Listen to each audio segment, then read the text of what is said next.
right. Okay, here we go. Here we are. It's Wednesday? Is it Wednesday? Yes. Sorry. Woohoo. It's Wednesday, October 19th, 2025.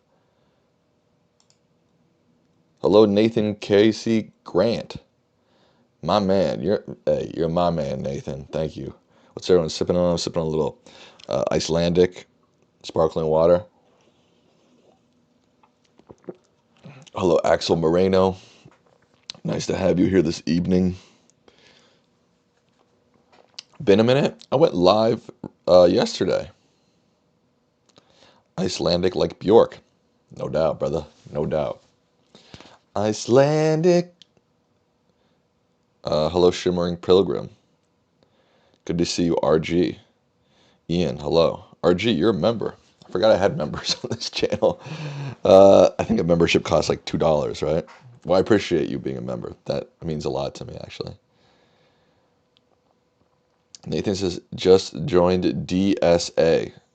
So been super busy with that. Is that the Democratic Socialists of America? Wow. So what are you doing for them exactly? I'm assuming it's a volunteer position, but maybe I'm wrong. Axel says, oh, by the way, Sam, why have you been usually wearing a black formal shirt during the lives?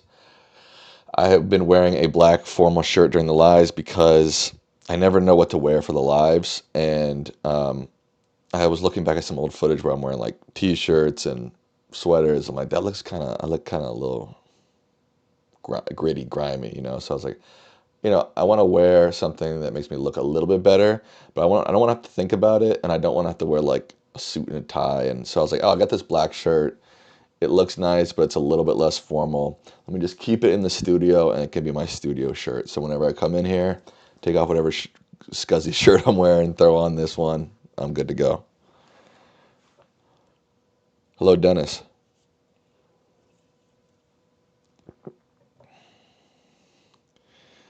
Nathan says the Democratic Socialists of America are kind of volunteer. All members donate to fully join.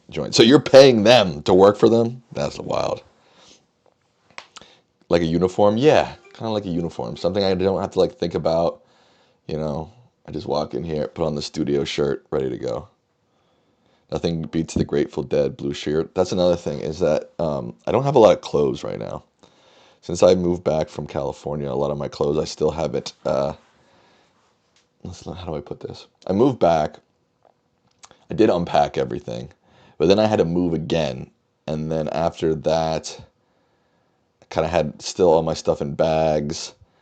And then I thought I was going to move back to California, so I kept them in bags and haven't really. So I don't have a lot of clothes. I haven't had a lot of clothes for the last couple of months. So that's another thing. It's like I also felt like I was just wearing the same on this channel. So like, let me just wear the same thing every day. Not only the similar stuff, the same thing. But again, this sits here. It's clean, easy.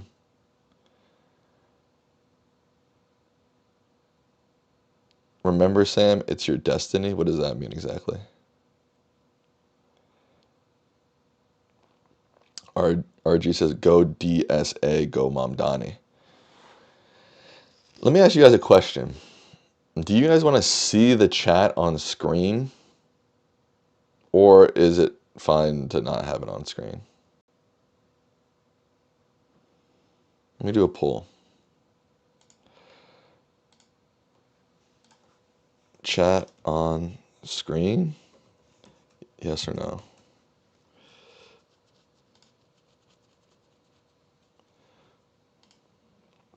So is the DSA's goal essentially to elect more DSA candidates? What's the concrete goal of the DSA? I'm curious.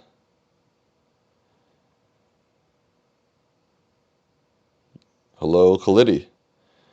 Tony says, you're like your father. I don't know what that means either. You're being very cryptic and mysterious in your messages. Oh, my voice isn't right again? Why doesn't anybody tell me that? Guys, Khalidi's the only one who tells me, I feel like. One second.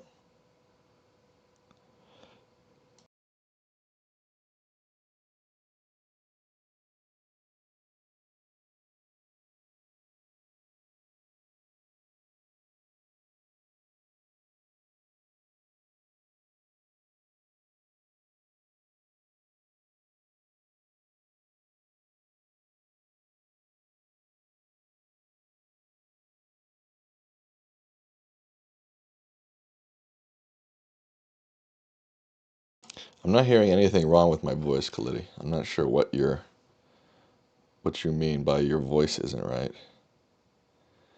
Nathan says, just spread, just the spread of democratic socialism in hopes of getting DSA office holders and to serve the people by expanding on leftist populism through policies that give everyone a fair hand at the table. Gotcha. Yeah, and I'm not sure what Khalidi was talking about. Yeah, I think I was listening. It sounds normal. If you put the chat on the screen, it would take up like this top corner probably.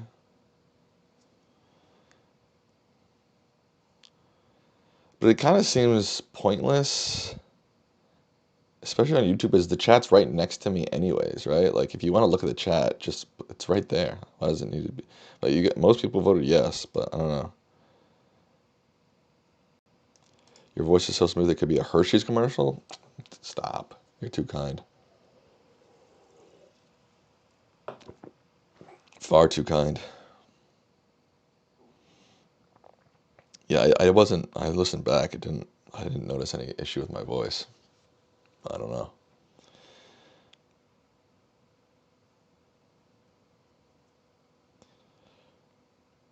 Shimmering Pepper says, I'm watching on my TV. I guess, yeah, if you are watching on your TV, it could be an issue. Tony says, Sam, your father speaks the truth, so will you. I feel like I'm in a Star Wars movie right now or something.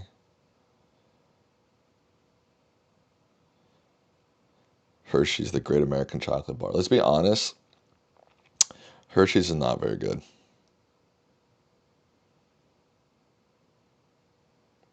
Khalidi, you're reading the Constitution? How long is the Constitution?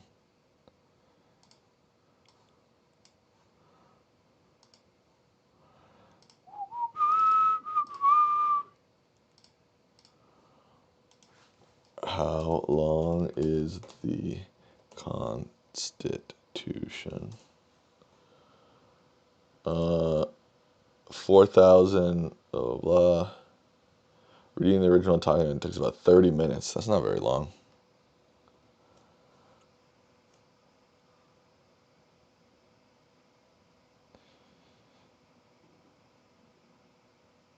Now Nathan is talking in like Star Wars um, mythic speech.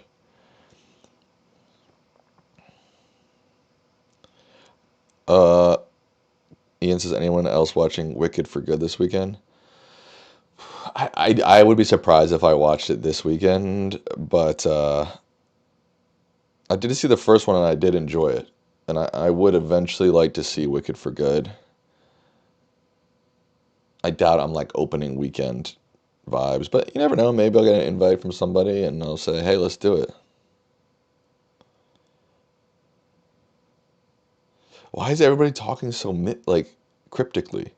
Nightwolf comes in here and says, anything hurts less than the quiet. Jeez.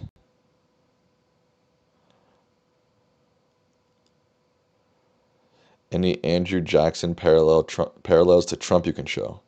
Khalidi, I am not the presidential historian. You're going to have to ask my dad for that one. Has your dad seen the new James Garfield show on Netflix? I don't even know what that is. My dad doesn't really watch Netflix.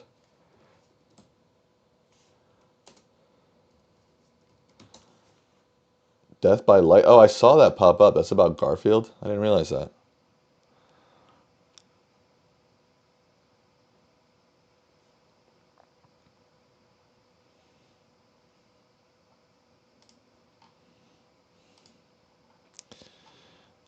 Um,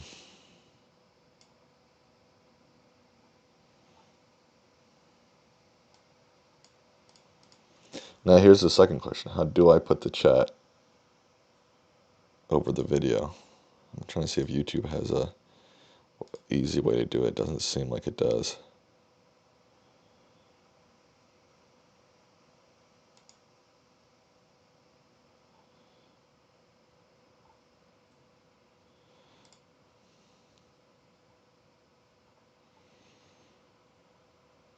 Reed says, AOC is a socialist. That's why I dislike her. You shouldn't dislike people just for their isms and is, you know? I mean, unless they're like, I'm a fascist, maybe, or I'm an authoritarian. You can be like, I don't like that. Um, but, like, do you not like people because they're capitalists? Oh, this is about his assassination. Interesting. I saw this come up on my Netflix recommended, and I just was like, oh, new Netflix show. But I don't think I thought anything more than that. And then I went to watch the Great British Bake Off. So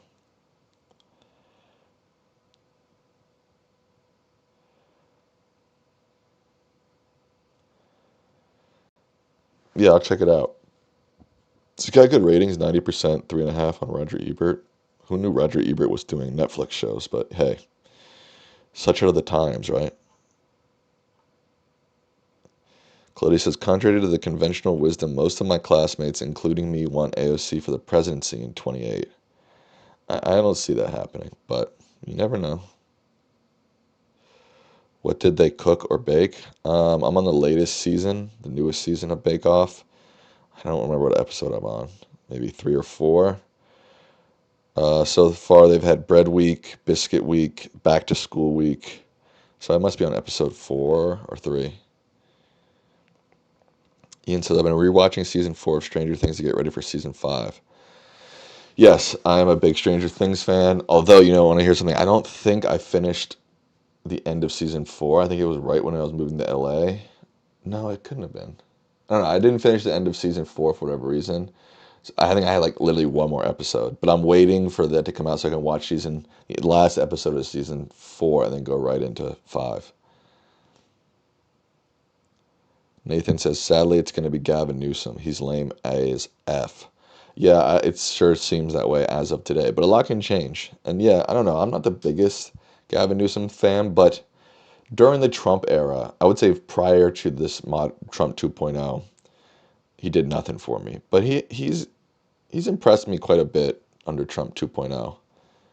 But he almost seems like he's an actor. I don't know how to describe it. Like it seems like someone got him from Central Casting and he thinks he's playing a role of a lifetime. It's strange. Women cannot win at the moment, unfortunately. I don't know if I agree with that.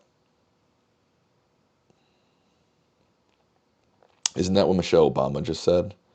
I'm not sure I agree with that.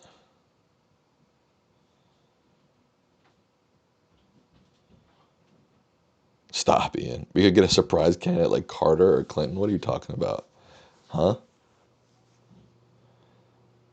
Gavin posts memes like an alcoholic dad that spends his free time on Facebook. That's hilarious.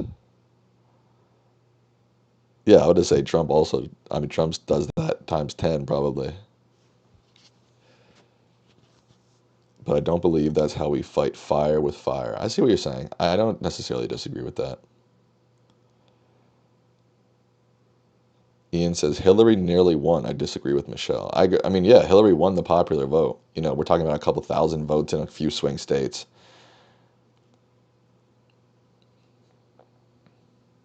Michael says, how did Hillary nearly win? Just explain that. She won the popular vote and was, 11,000 votes away in like Wisconsin or something? Maybe less. 2016 presidential election results.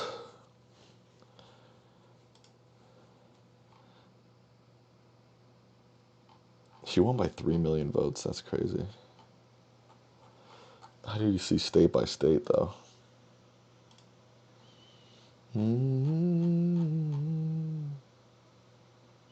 Mike Pence. Man. Remember what he thought when we thought he was as worse as it, that. Remember when we thought Mike Pence was as bad as it could get?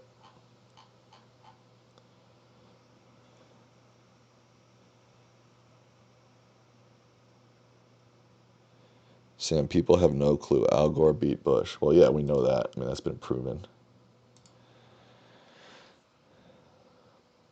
Let's see. So, in Wisconsin, she was, okay, a little bit further than I said. It was 1.4 million to 1.38. So, what is that, like 23,000 votes away in Wisconsin?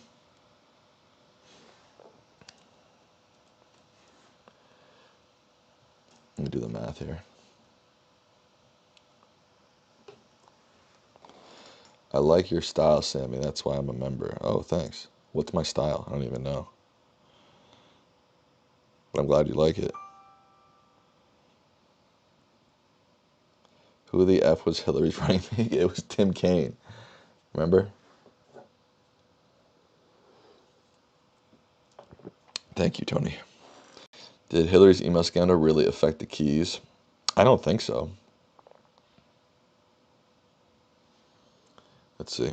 1,405,284 minus 1,382,536. 22,748. That's how many votes away she was in Wisconsin. That's a bigger margin than I remember, to be honest. Was it Michigan that was yeah, it was Michigan that was really tight. Let's see.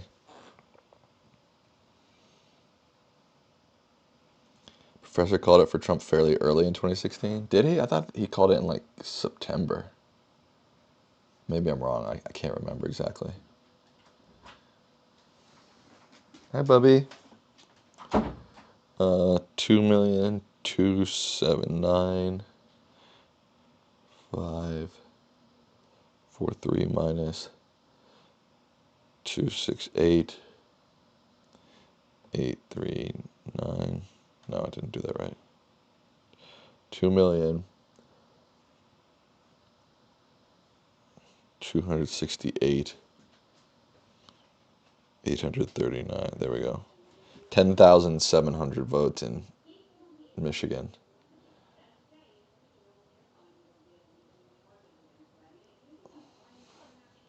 And that's 16 electoral college votes.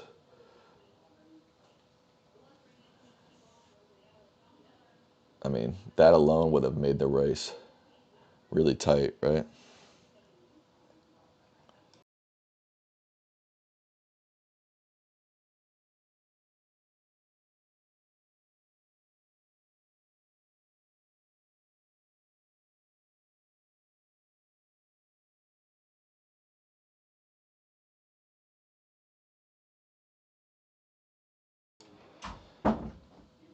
So, if she gets another 16 electoral college votes, what's she at? She's at 250.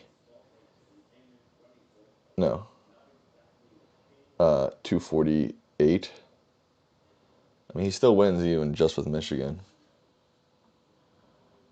PA. Damn, PA was close too.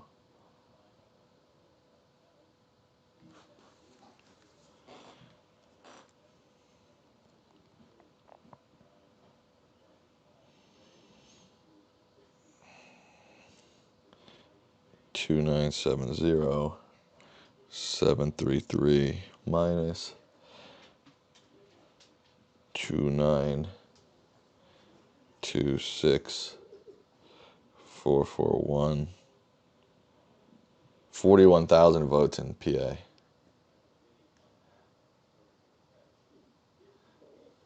You know, in a state that big, that's pretty small margin.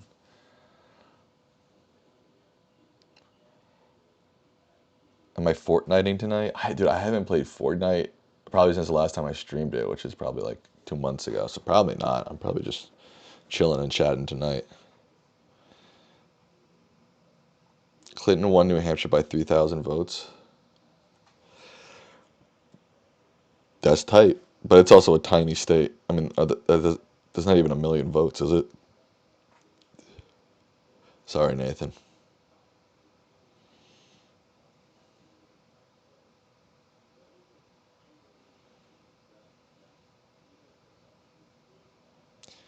Cody says, bro, both times the Dems were the incumbent party when they nominated a woman for president, and 0 times have they nominated one when they're their opposition party. We have a chance in 28. I don't know if that has anything to do with anything, but it's an interesting observation.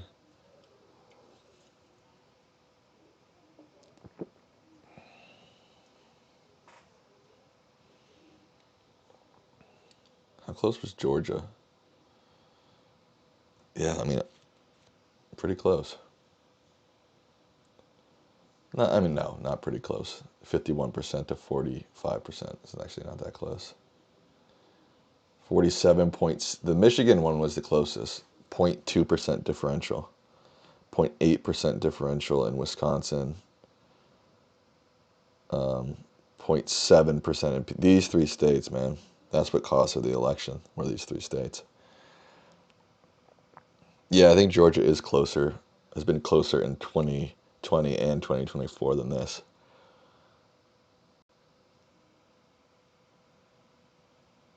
Can you find me 11,000 points? Good point. Maybe that's where the 11,000 number is stuck in my head. It's not from any of these. Yeah, she needed to win 2 out of 3 of these. Wisconsin, Michigan, PA, and she didn't.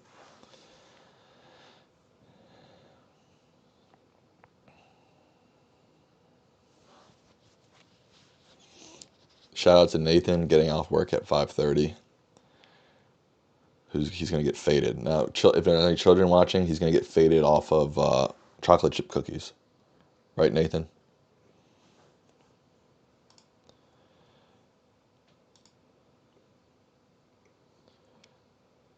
Smoking Smarties. I don't like Smarties.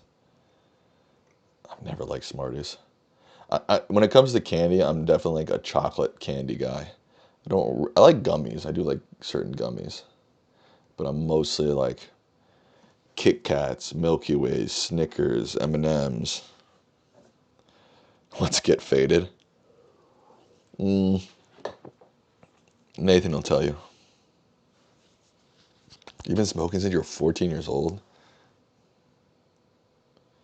I guess that's pretty young.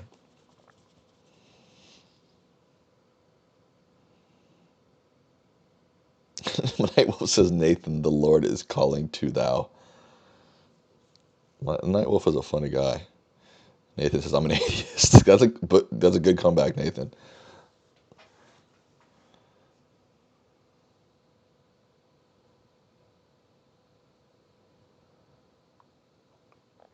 How close was Arizona? Not that close, 3.5%.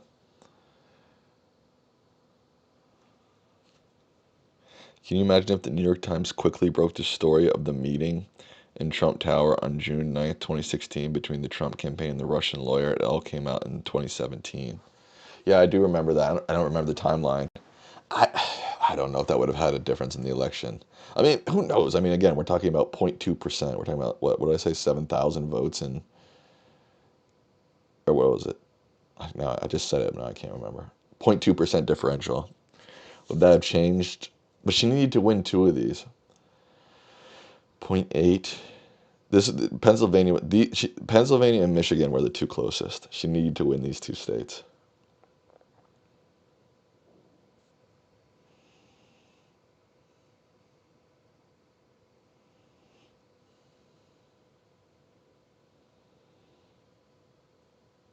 And she didn't.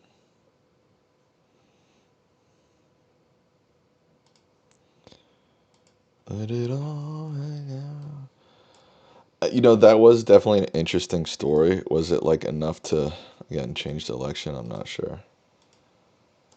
Trump met with Russian. I'm trying to remember the story. Lawyer.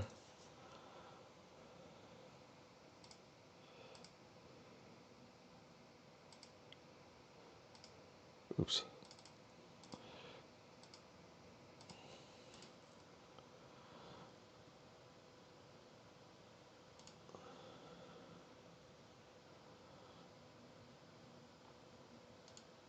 July 12th, 2017. Why is there no sound? Someone has information on our opponent. Things are going a million. Oh, it's just really low. Put some headies on. And by headies, I mean headphones. So everybody calm down, okay?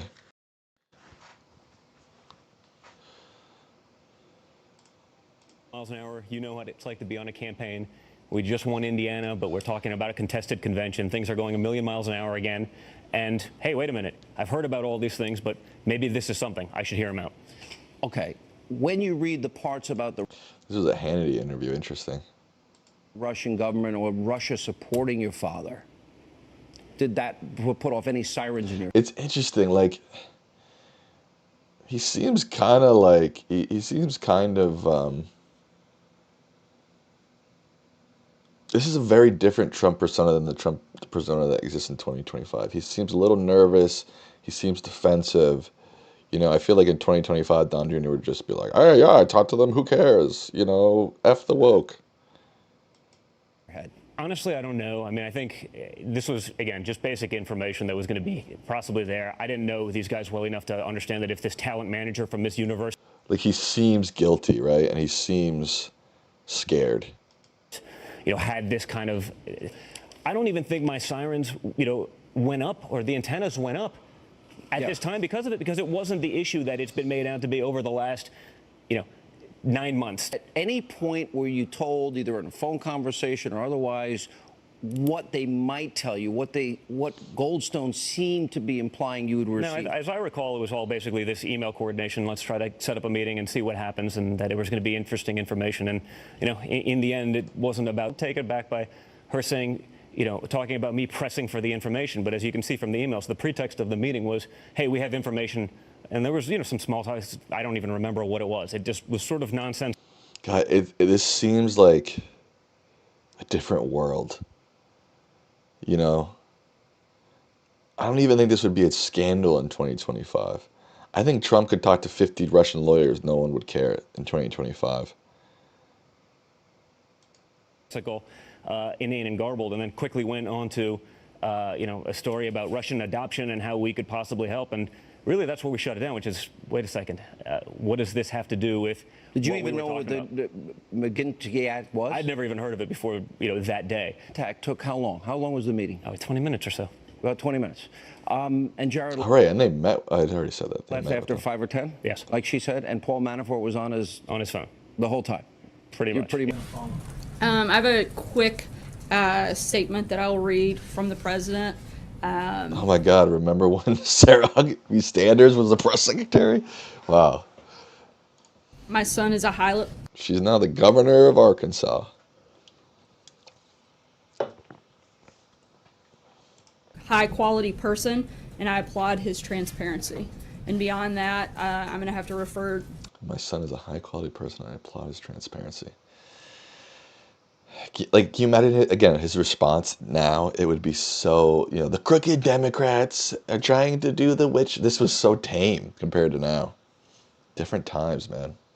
And it's crazy because I remember, I was very, organized at this time in 2016, 2017. I was going on marches, I was protesting. And it felt, even at that time, like, this shit is crazy. Can you believe this is happening? And now, I'm watching in 2025. I'm like, this feels like, a pillow tiger version of Donald Trump. everything on this matter. 2020 election broke their minds. That is a very good point, Michael Gonzalez. That might have been the point where MAGA went from bad to cuckoo brain. To John Jr.'s counsel and outside counsel, and won't have anything else to add beyond that today. Interesting. Hey, I thought it'd be fun to sort of look back on that, and it was. Just makes me think, like, again, at the time it felt like shit was so crazy. And it's gotten so much worse. What do you pull from that? I don't know. Despair?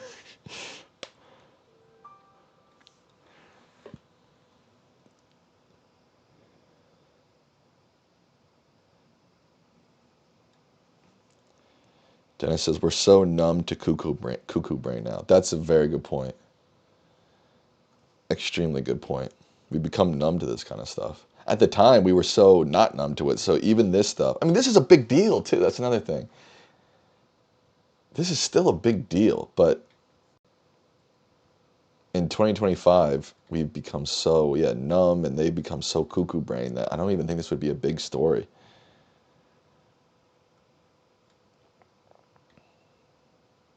The world and America are going to poo-poo, says Nightwolf. Sure hope not. Oh, the stock market bounced back today, huh? A little bit.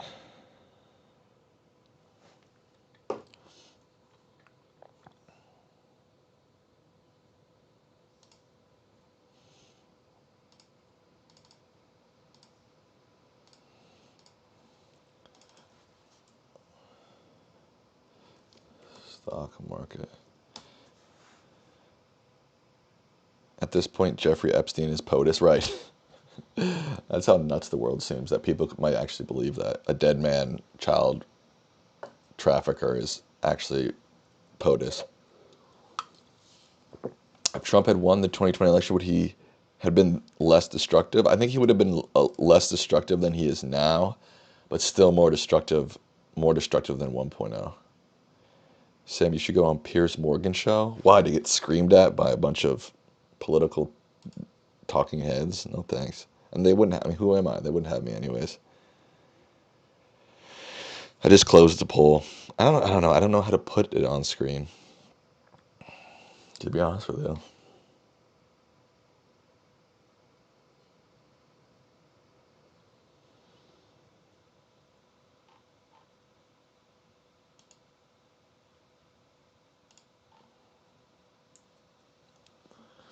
Extreme fears driving the market, but the Dow is up a little bit. The S&P 500 is up. Nasdaq is up. Nvidia went up big. Maybe that's why it bounced back a little bit today, because it had been on a bad streak for a couple of days there.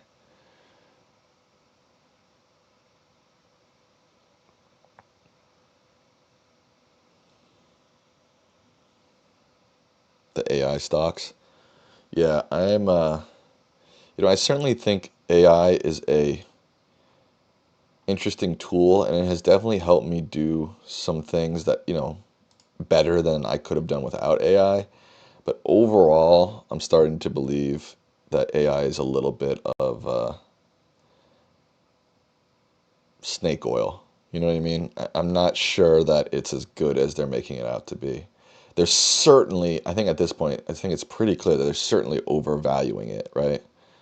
They're certainly overrating it. Archie says it's a tool and that's it. Right. But it felt like and maybe even still, but it's certainly, in the last year, a lot of the big AI companies have been telling us that it's going to, take all of our jobs and revolutionize everything. And Dennis says, I still think it's incredible. I don't know. There are times where I think it's pretty incredible, and there are times where I'm like, holy moly, you're literally giving me gobbledygook. Like, one thing I do, sometimes I do some video editing work, right? Some freelance video editing work, and I feel like this should be a very simple task for AI to do. I take the transcript, which is time-stamped. I put it in the AI, and I'm like, hey, can you take this, 10-minute video and take the timestamps and turn it into a 2-minute video? Give me all the timestamps. And it's like, yes, absolutely. And then I get it, and like the timestamps aren't even right. Like something that simple, it can't get right.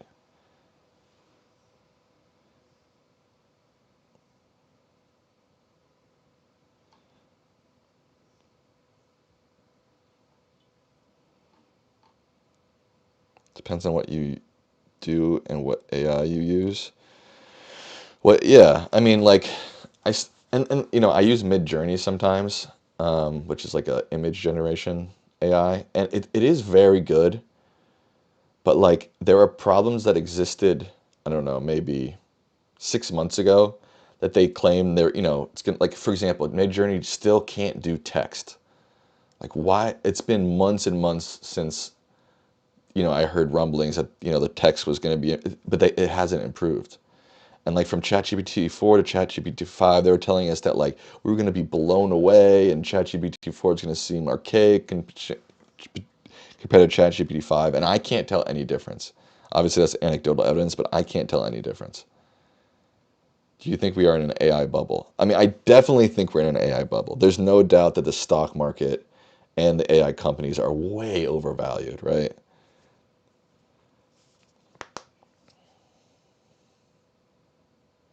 I don't think there's any debate about that at this point. The fact that the AI is overvalued and overhyped in the market for sure.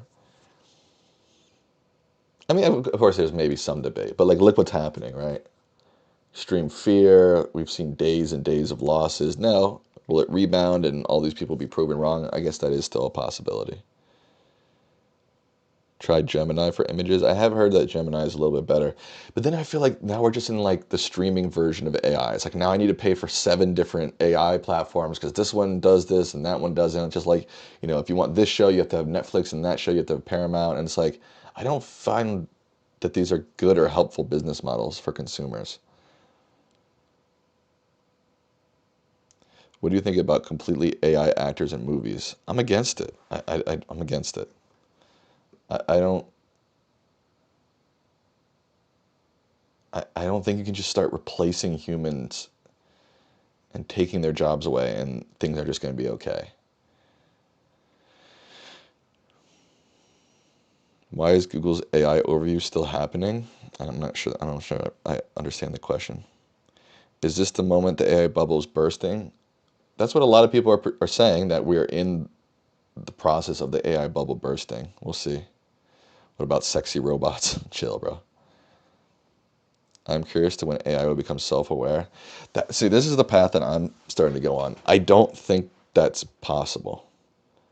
I'm starting to believe, I've seen some philosophers talking about the fact that like these are digital entities. They cannot think, they cannot become self-aware. It is not possible in the realm of the laws of our universe. And I'm starting to buy into that. That like, Elon Musk telling us that, you can upload your consciousness to the cloud and, AI is going to become conscious. I'm starting to believe that that is not possible in the laws of our universe. It is a digital entity. It cannot handle a consciousness. It is a digital entity. It cannot become conscious.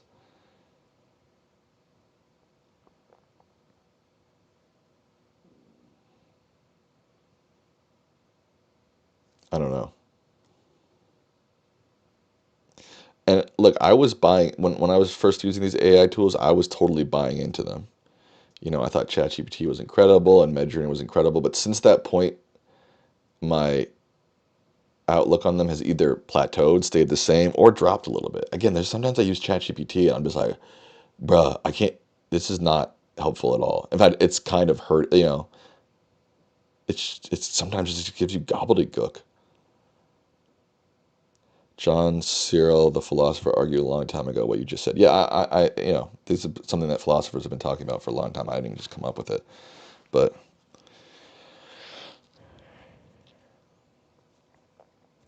it seems to me like they told us AI is, you know, improving at a rate that we can't even wrap our mind around, right? It's improving exponentially so fast, we can't even grasp it, right?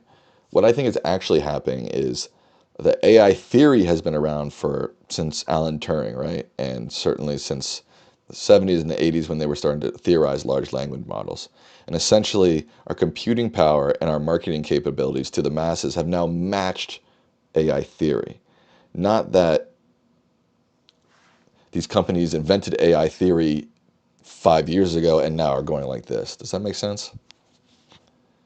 And I think that, and people say like, oh, but what about the Will Smith video, right? You saw it 5 years ago and it looked like total gobbledygook, and now you look at it now and it's so much better. And to that I say, that's because these companies are putting billions of dollars, again, into the computing power to match the theory. It's not that the AI itself is getting better. It's that the people making the AI have the computing power and have the money now to match the theory that goes behind AI.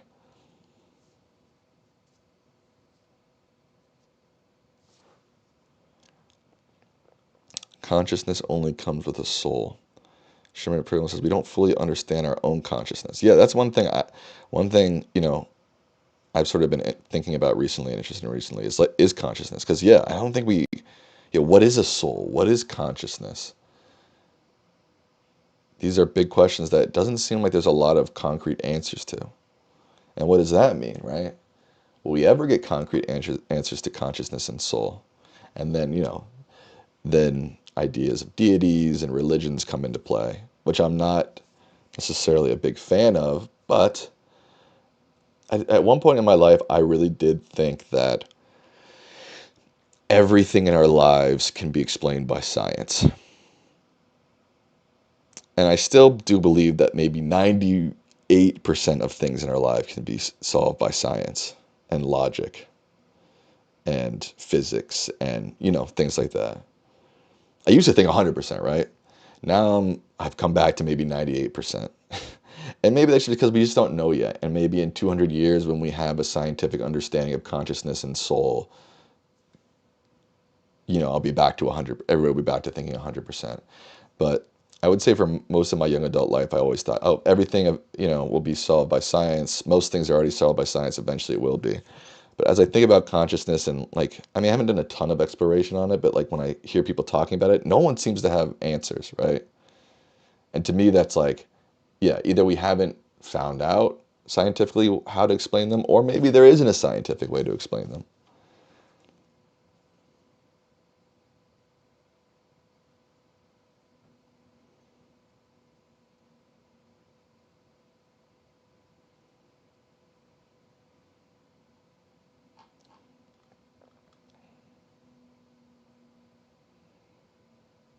Dennis says the only miracle I ever saw was Super Bowl 42. That's hilarious.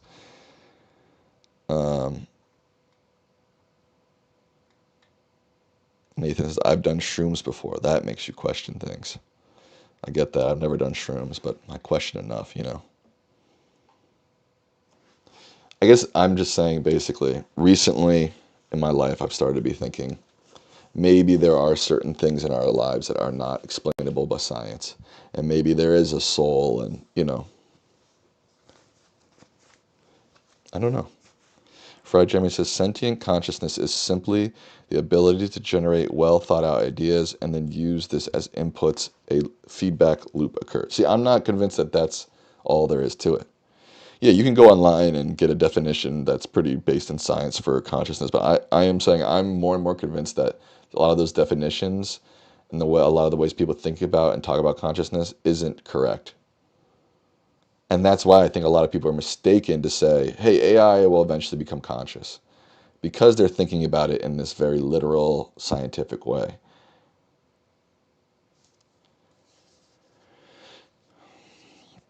Archie says we all have free will. A computer does not and will never have free will. See, I think a lot of, I don't know even what to call them, AIers, a guy like Musk will be like, oh, eventually it will have free will. Let's do a poll. Is AI overrated? Yes or no?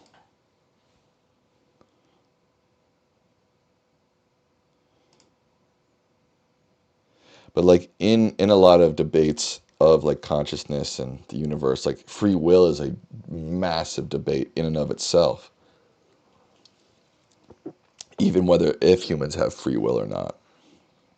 I kind of find it a moot point, because the way humans live and the way time works, it doesn't really matter if or not we have free will. We still operate as if we have free will, but that's my perspective.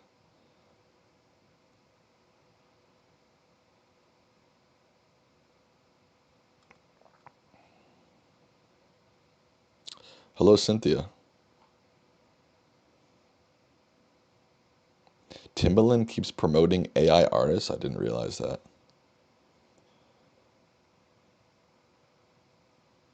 Here's my thing with AI and art. I think it's perfectly fine for an artist to use AI as a tool to create their art.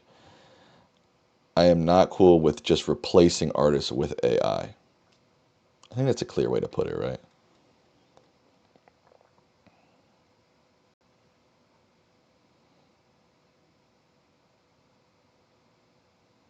Fry says, I think if there is such a thing as God, then we cannot have any sort of free will, although the religious people are the ones saying we have it.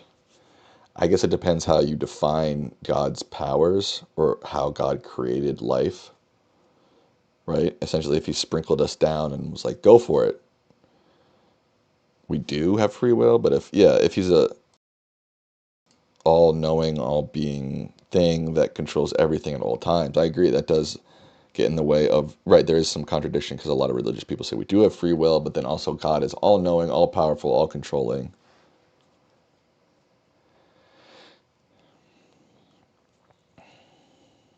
But AI is stealing art from around the world, the internet and the world. That's a fair point, Nathan, that I didn't take into account. I don't know if I would go as far as saying that AI is stealing. Because, for example, if a human, for example, you know, I like to make films, right? I have a lot of filmmakers that influence me and that influence how I make movies, right? And you can argue that maybe AI does the same thing. It takes art, analyzes it, and then it influences the output. Now, sometimes that output is very close to the original, right? Which gets closer to the stealing category. So I would say it's somewhere in between theft and influence, this gray area in between.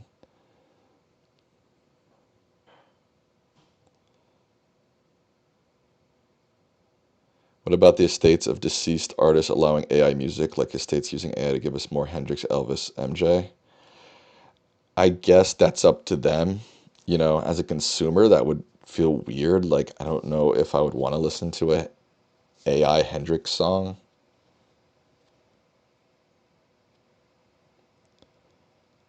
Have you heard about natural intelligence or NI? I have not. What is that?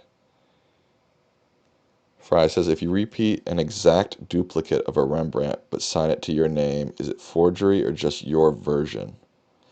That's an interesting question, right? The interesting part there is signing it as yours, right? Obviously, if you duplicate a Rembrandt and you sign Rembrandt's name, that is a forgery. Now, if you duplicate a Rembrandt and sign your name, I think you could argue it is your version. Now, again, whether the consumer will buy that, I doubt. There are rumors that AI will surpass human intelligence in 2048. I mean, here's the thing. In some ways, AI has already passed human intelligence. I mean, no human can beat a computer at chess. An AI outperforms most humans on the LSAT and the SAT, right? But is that intelligence?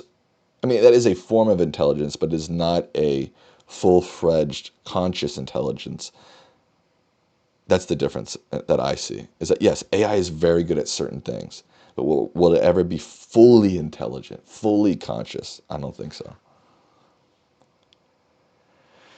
Will AI ever pick up a shovel and water a garden? Well, for that to happen, they would have to create a robot and then use the physical form of the robot with AI to make that happen.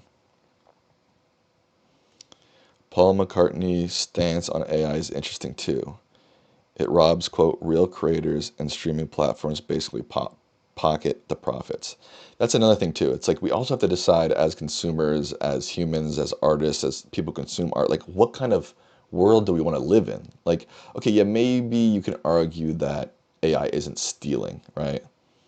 But it's like, do I want to live in a world where Spotify is making billions of dollars off of MJ AI art? Not really. I want to see bands that kids who are from neighboring high schools who made a band, and I go, that's the kind of art I care about, is art that reflects the human experience more and reflects life more. What's my favorite Coen Brothers movie? Let me look at their discography.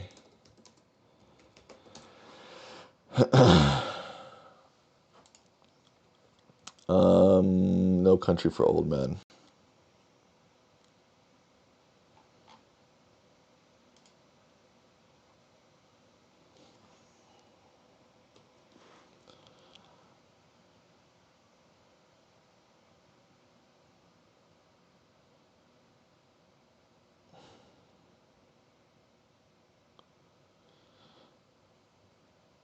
I would say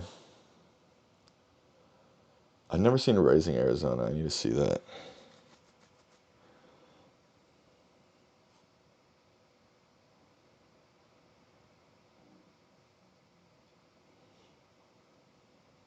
Not that I've never been a big Lebowski fan. I've never been a big Lebowski fan. One thing AI cannot do is emotional intelligence. No robot can actually mimic human decision making. I think it can mimic it. It can like copy paste essentially human intelligence, but it can't have an autonomous, conscious human intelligence. I do love Fargo.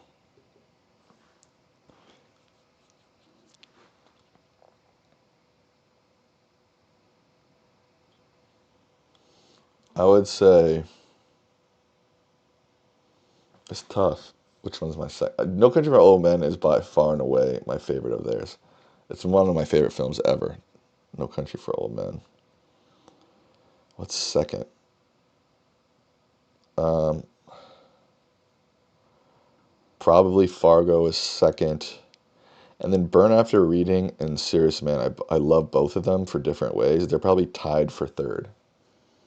No Country, Fargo, Burn After Reading, and Serious Man tied for third. I liked Ballad of Buster Scruggs. Never seen Hail Caesar. Did not like Inside Llewyn Davis. True Grit is fine. Serious Man is awesome. No Country for Old Men is awesome. No, or Burn After Reading is awesome. No Country for Old Men is a masterpiece. Never, and this is like directed by 15 people. I don't know if that even counts. Never seen Lady Killers. Never seen Intolerable Cruelty. I don't know what this is. I like Oh Brother Without Where Art Thou. It doesn't blow me away. Big Lebowski. It's just a little too weird for me. Fargo, I love. Never seen this. Barton Fink is way too weird for me. Miller's Crossing was meh. Never seen Raising Arizona. Blood Simple. Saw part of it and was like, God damn, this is way too violent, and I think I turned it off.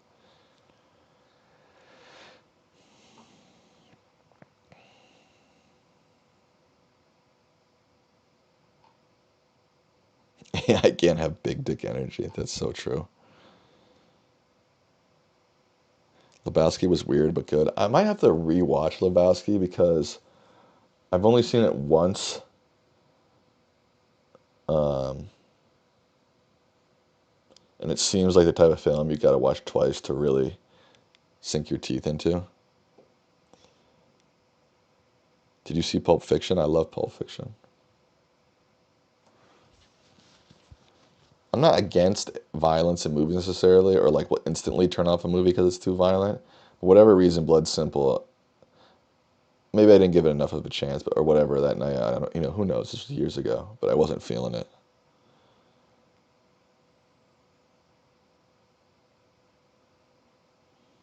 AIDE, AI dick energy. That's weird. That's super weird. Where's our poll at? Is AI overrated? 67% say yes. I would vote yes.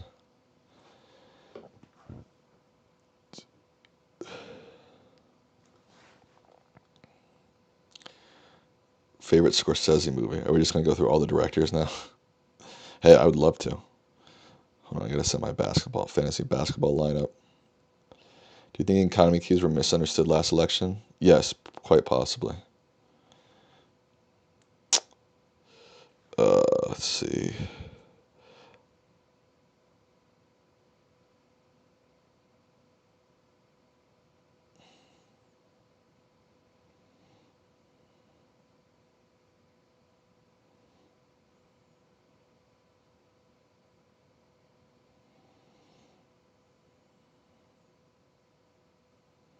Sorry, I'm setting my basketball lineup. Fantasy basketball, Sammy, get a life, man. What's wrong with fantasy basketball? You got a problem with fantasy b-ball? Let it all work out. Let it all work out.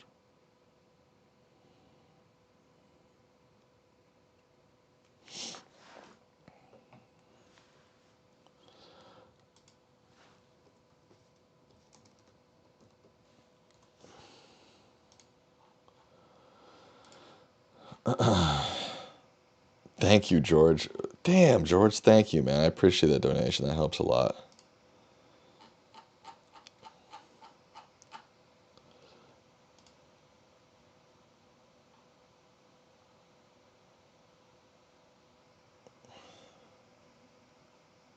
All right.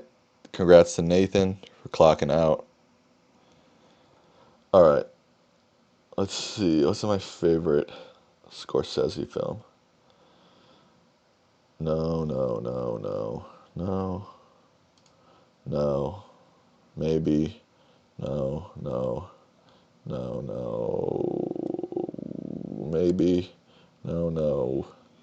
Maybe. No, no, no, no. Maybe. No, no, no, no, no, no. So what did I say? Departed or Casino or Goodfellas. It's definitely my top three for sure. Departed, Casino, Goodfellas, top three. Scorsese.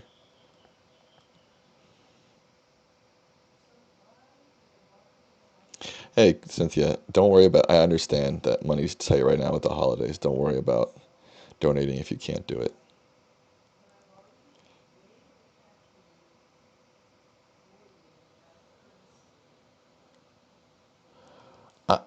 The Departed for me, like to me, the first time I saw these two films, they were already classics, right? Like I didn't even watch these movies until the 2000s, probably at least. So like already they were classics to me. So The Departed hit different because it was more, like when people say when they saw Star Wars for the first time, right? It's different if you were like there, a teen in 1977 or whatever it came out and saw it, right? Like movies hit different for you when you see them when they come out. I don't know if I saw it. I think I saw it pretty. I don't think I saw it in theaters in 2006, but I definitely saw it pretty soon after, and yeah, it blew me away. So I'm going. My favorite Scorsese film is The Departed, and then my top three is Departed, Goodfellas, Casino.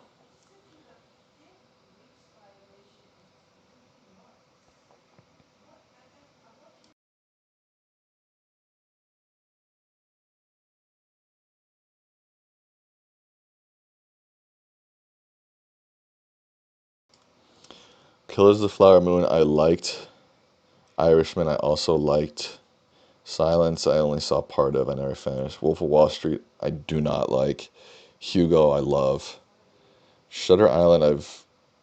I've only seen parts of. Departed, my favorite masterpiece. Aviator, I liked. Gangs of New York, I liked. Never seen this, never seen this. Casino, masterpiece. I don't think I've seen Age of Innocence. I haven't seen Cape Fear. Goodfellas, masterpiece. Oh, I like After Hours. I haven't seen any of these. I like After Hours. Never seen this. Raging Bull is a masterpiece. That's fourth for me. Never seen that. Taxi Driver, I don't like. Haven't seen any of these. So the only Scorsese films I don't like are Taxi Driver and Wolf of Wall Street that I've seen, obviously. Hello, Suzanne AP.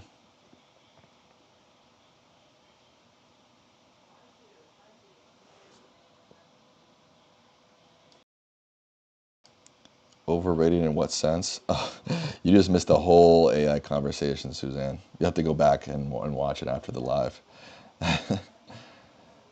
Color of Money is a really good movie. Where's that? I'll have to check it out. Yeah, there's definitely some here that I need to check out. I've definitely heard good things about Mean Street. I've heard good things about Kings of Comedy. Isn't like the King of Comedy? Don't they like sort of parody that in the Joker?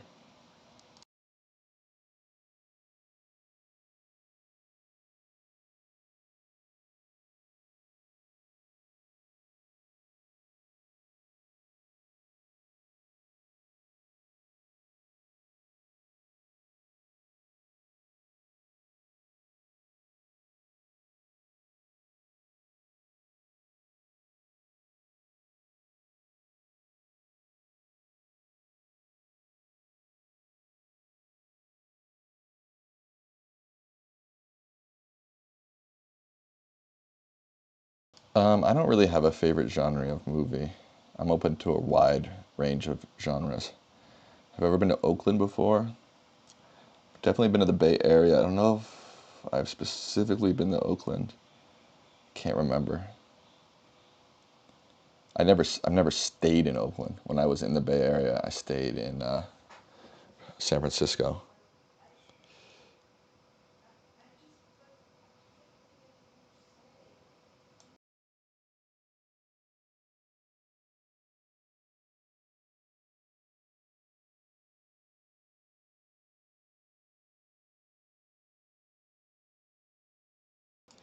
Nathan says, I think King of Comedy is the best. Interesting. I'll have to check that out. Yeah, King of Comedy. Someone just said The Color of Money, right?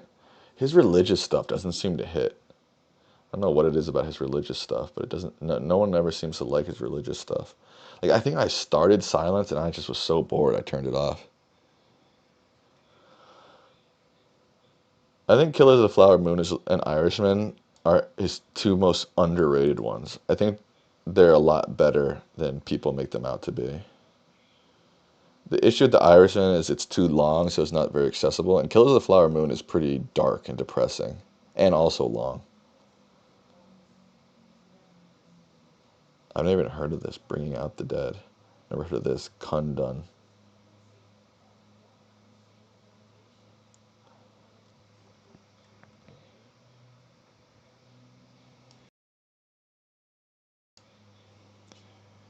Clady says, I'm worried that CBS may succumb to the dark side with Barry West. I'm a little worried that the Saudis are about to buy Warner Brothers. I think that's maybe a bigger issue than Barry West. Michael Michael Yu says economy is bad partially due to tariffs and nonsense economic policy of the Trump regime, ICE arresting migrant workers. Yeah, those are all definitely factors in the current economic situation. 21 people watching. Don't forget to like the stream if you're watching. Dennis Villanueva. Um, his discography is not quite as big as the Coen brothers or Scorsese. Uh, so I haven't seen any of his early ones. I should check those out. I love Prisoners. I love Sicario. I love Arrival. I found Blade Runner 2049 boring. I did not like Dune. I haven't seen the other two. I would say my favorite of his is Arrival, then Prisoners, then Sicario, but honestly, they're all pretty close. Like those, Arrival, Sicario, Prisoners, I love. And honestly,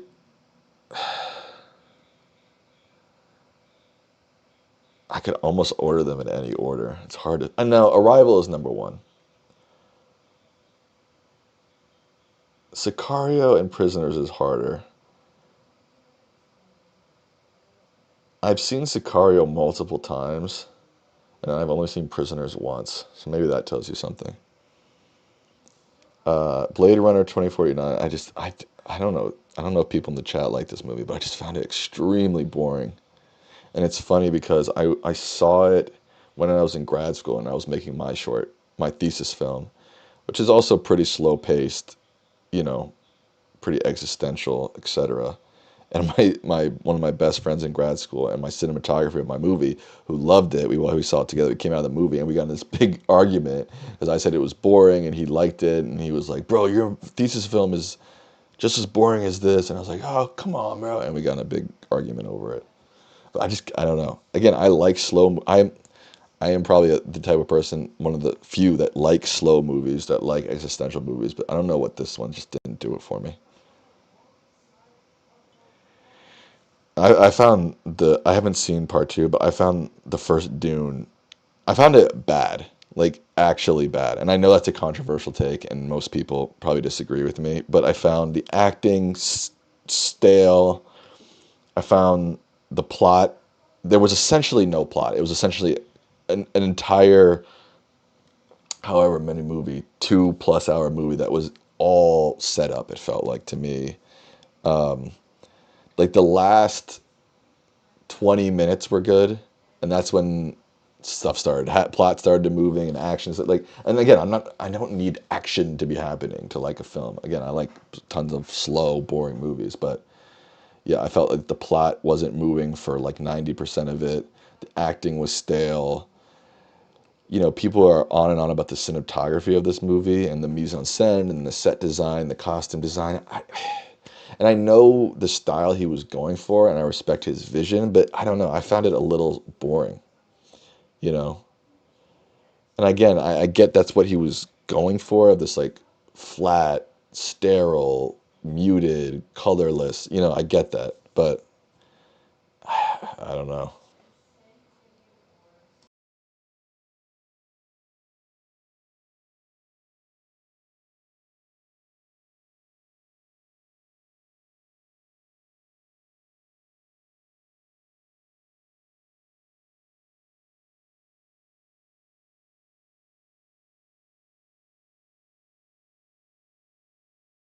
20 says, I'm worried about all the young people in this world. Me too. That's why we're talking about cinema, to forget about all the worries that we have.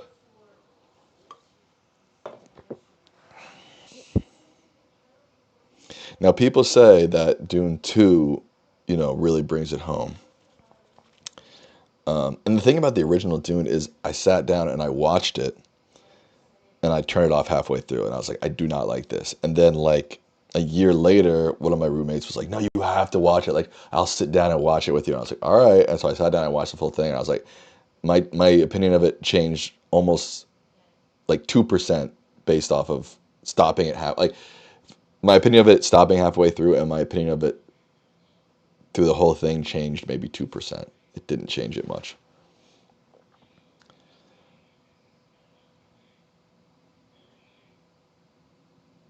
But I have great respect for him as a director because I think these three films alone, Arrival, Sicario, Prisoner, look, you make three masterpieces, you're it. You're it. You know what I mean? Like, doesn't matter if you make 20 flops. It's like even making one masterpiece, you got some respect from me, but because it's just so hard to make a film that really transcends things, that is a masterpiece.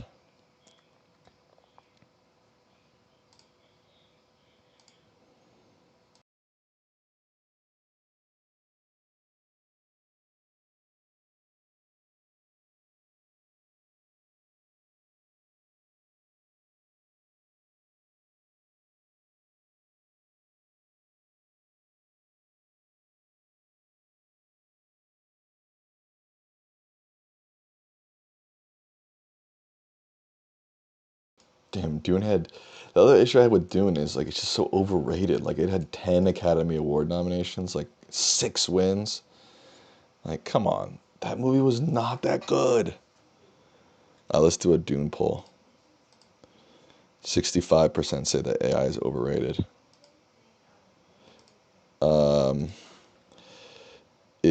Did you like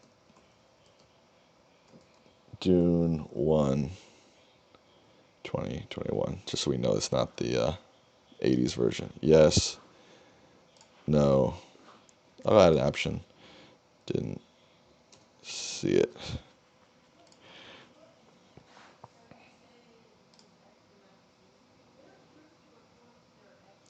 George says making one great film is enough to get remembered. I agree. I agree. Have you read 57 Bus? I have not. It's a story about a trans student get lit on fire on the bus. Jesus. No, I haven't.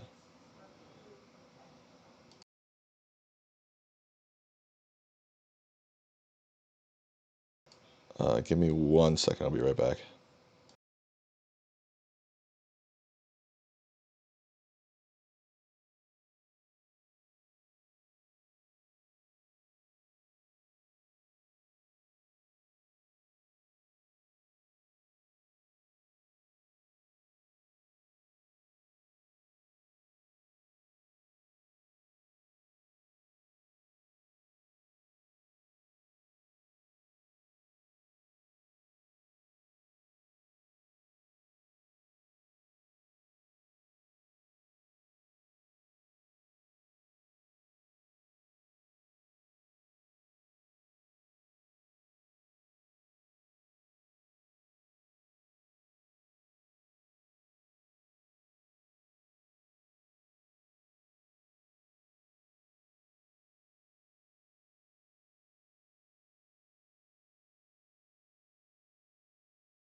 All right, I'm back. The world building was too long. Yeah, that's the world building. It was confusing and long and boring, and maybe that's the thing. Like I'm thinking of like the two criticisms I have of him are Blade 2049 and Doom Part Two, and that's the thing. It's like there are these stories that have, they're sci-fi, right? It's not that I'm not a sci-fi fan, but like to do sci-fi well, you have to world build, you have to create compelling backstories, and you have to build an entire world, right? And if you do that in a boring way, it sort of defeats a lot of the purpose of a sci-fi film, right? Part of the purpose of sci-fi film is you're building this artificial world, right? So maybe I just discovered why I like usually slow moving movies, but I don't like those in particular.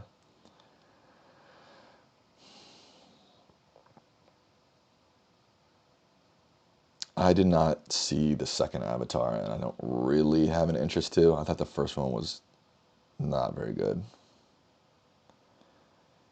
George says, I find a lot of new films nowadays are just remakes of some old ones with a bit of plot twist. Well, yes, there's no doubt that Hollywood has essentially ruined itself by just remaking and doing existing IP. Now, I've heard there's a guy that I follow who follows Hollywood news pretty closely on Instagram, or I don't know where I saw this. Maybe it was just a Variety article. They were saying that more original scripts have been sold this year than like in the last 10 years. So maybe Hollywood is waking up and being like, it seems like people are sort of tired of just making, you know, remakes or existing IP. So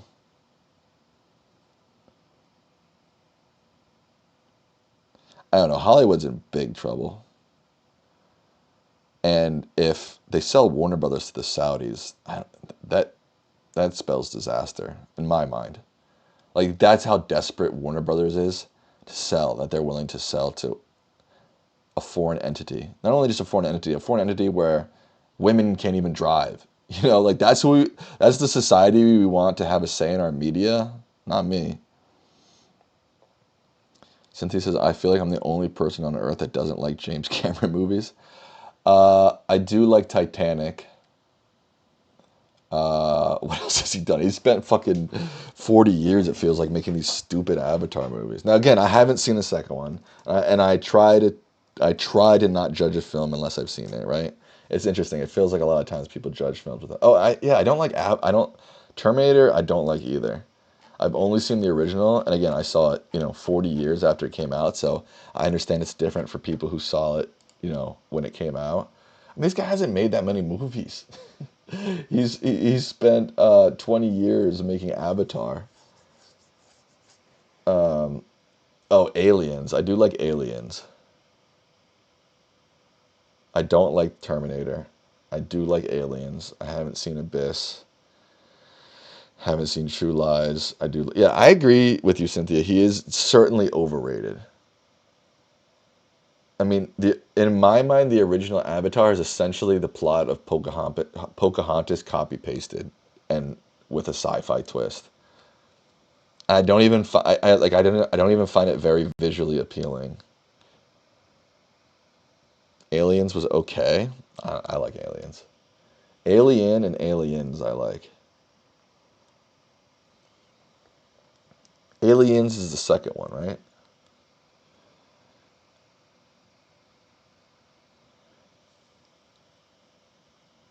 The first time I watched Terminator, I was actually sort of shocked.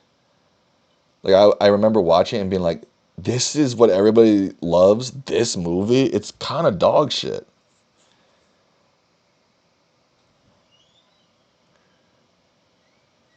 No, I like Titanic. I don't know what to tell you. I like it.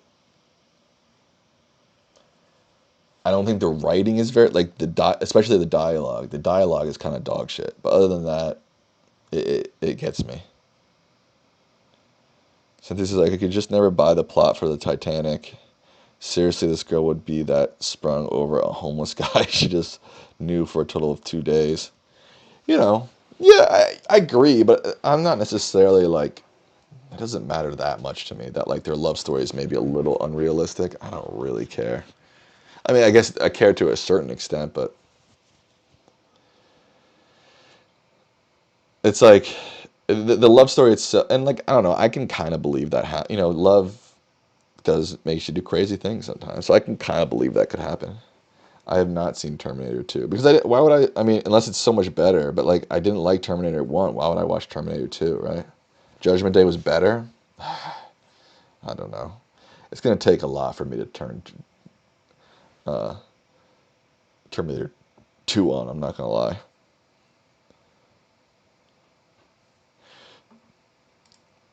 Let's see the poll. Did you like Dune 1? 31% say yes.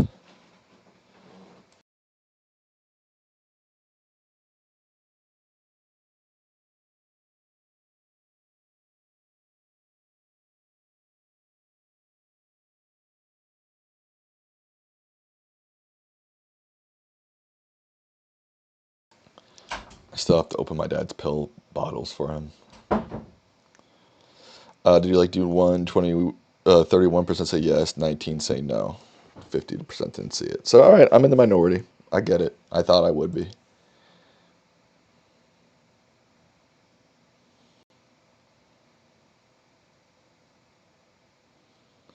Cynthia says, ain't no man on this planet will make me throw a $20 million necklace into the ocean. I get that.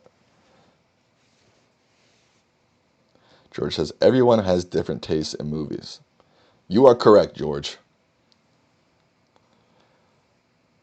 I don't judge people for their taste in music, but I do have strong opinions of my own. Let's just say that.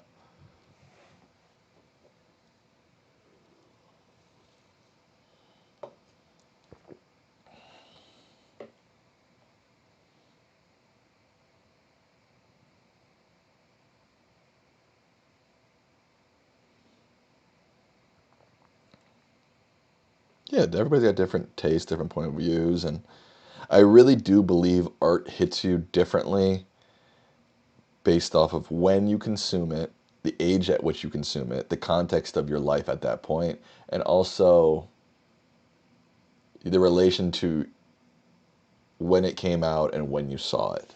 I think all those things can factor into your perspective on art as well.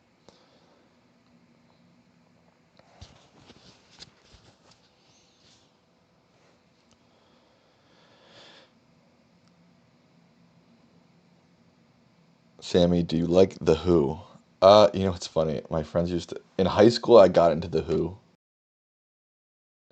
Like, I think, again, just, the context of my life at the time, whatever, it just hit me right. And, went to all my friends, like, The Who's awesome, The Who's awesome. And then for years, they made fun of me being like, Sam discovered The Who. Hey, did you know Sam discovered The Who? So I was really into The Who probably at like my junior year of high school. But as an adult, my taste for them has decreased. I don't say I don't like them, but I don't really listen to them anymore.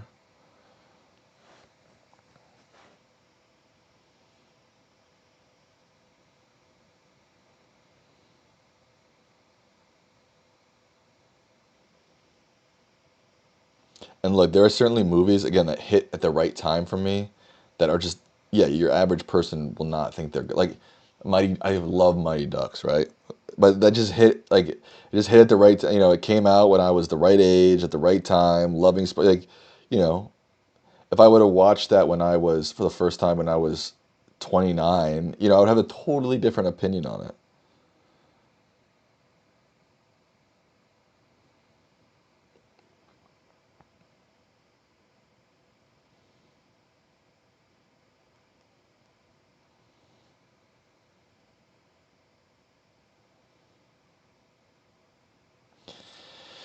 The funny thing too is that my dad loves Avatar. I don't know why, but he loves it.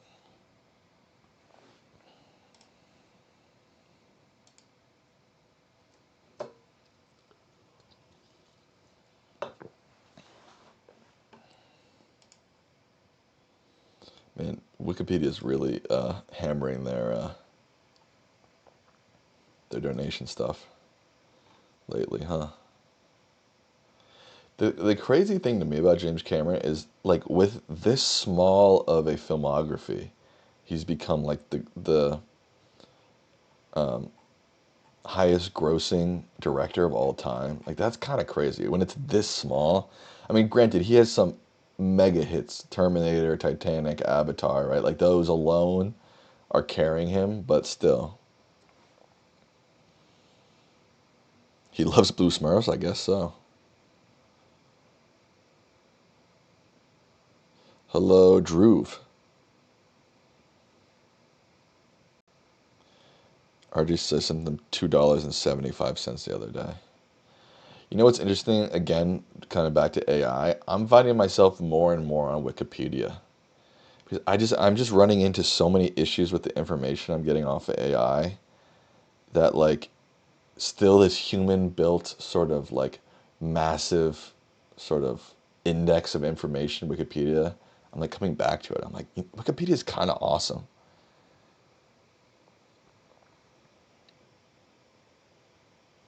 Is James Cameron Canadian? If he's Canadian, we gotta get him out. He's freaking Canadian. Are you kidding me? Deport this guy.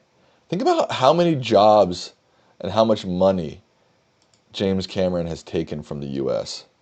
Let's get this guy out of here. Forget the Mexican chef at your local taco place.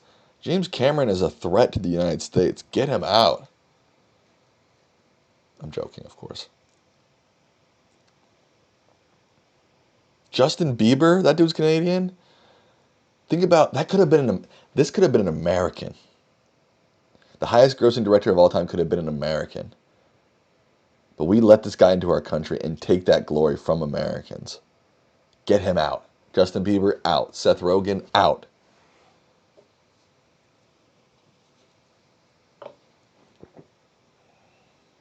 Fucking leeches, man. Make your movies in Canada. What's wrong with Canada?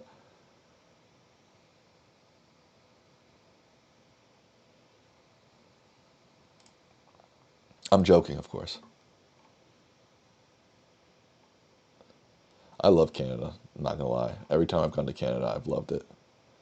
But it's frickin' cold. I don't really like the cold.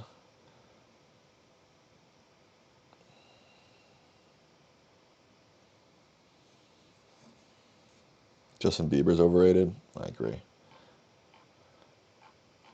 But Justin Bieber's a pop star, right? Like, what do you expect? Most pop stars are overrated for the most part. I once went to Canada in February. Holy moly, it was cold, dude. Holy moly, it was cold. I went to Toronto and Ottawa. It was rough. Especially Ottawa, man. Ottawa was freezing.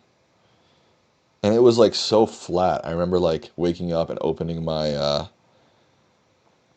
hotel room window and looking out, and it was just like flat white snow for miles. I was like, geez Louise. Ottawa, I don't like. Toronto is cool. I've been to Toronto and I've been to Quebec. Toronto and Quebec are awesome.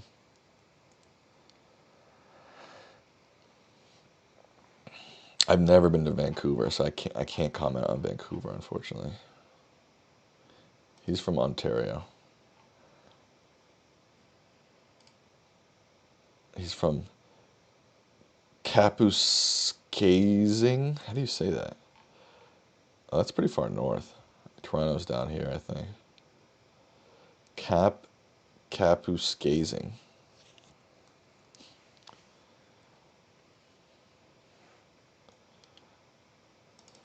Let it all work out.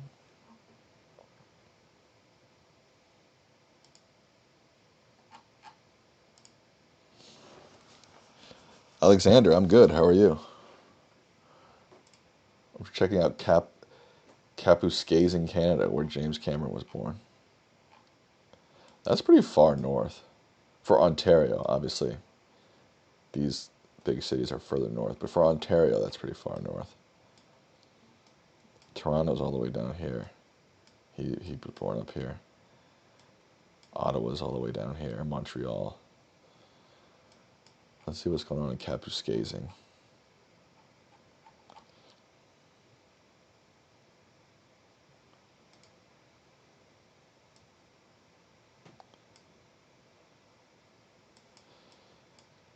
Looks like a pretty small Canadian town.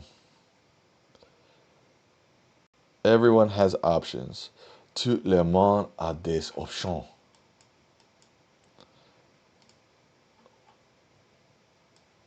It looks like it's on a nice river here. What river is this? Doesn't say. What river is this? Oh. Kapuskasing River. Let it all work out. Ooh, that's not very nice. For some reason, I thought this was going to be like a nice, quaint riverside hotel, but not really. Let it all work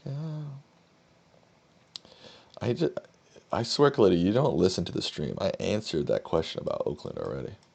All right, this street's kind of nice. This is a nice little street. Much nicer than whatever I was before in the downtown area or wherever I was.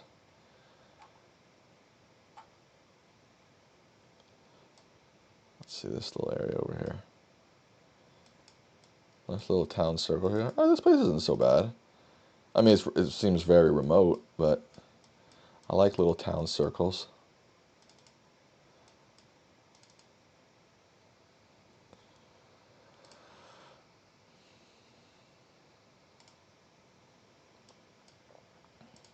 Well, apparently that's where, oh, they have a theater here. The Royal Theater. It's crazy to think that Canada is still technically under control of the British monarchy. Isn't that a weird thought?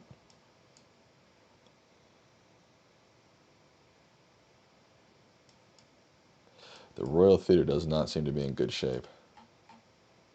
Oh, but they had Deadpool. They had Deadpool 3.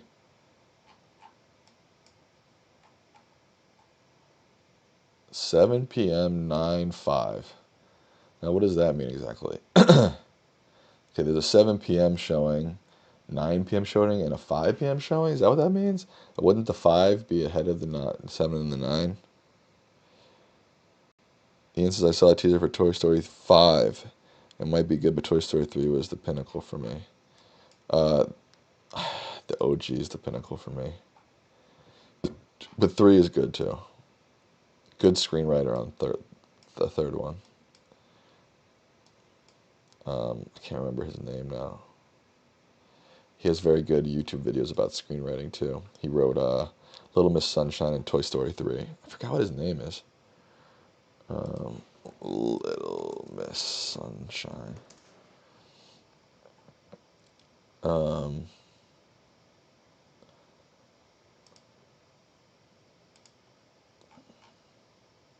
Michael Arndt, this guy. Yeah. Very good screenwriter. Wrote Little Miss Sunshine, Toy Story 3, Hunger Games Catching Fire, and Star Wars Force Awakens. This is probably his worst one. I thought The Force Awakens was pretty good. But he's got and he won best original screenplay in 2006 for Little Miss Sunshine. And he's got a very good masterclass in sort of YouTube masterclass that I recommend if anybody's interested. I worked in law in screenwriting. This yeah, it's titled Endings, but it's really about everything. It's titled Endings, the Good, the Bad, and the Insanely Great. But it's not just about endings. It's about narrative structure in general.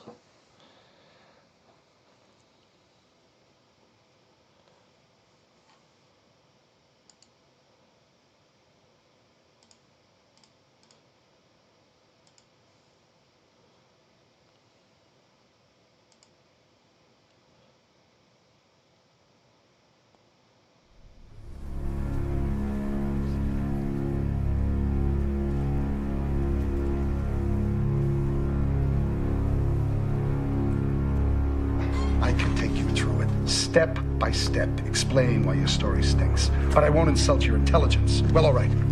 First of all, Really? Worst film you ever saw? Well, my next one will be better. Hello? I hated this movie. Hated. There's a sneak preview. If you're interested, check it out. I recommend it. I think if you have any interest in screenwriting at all, you should watch this video.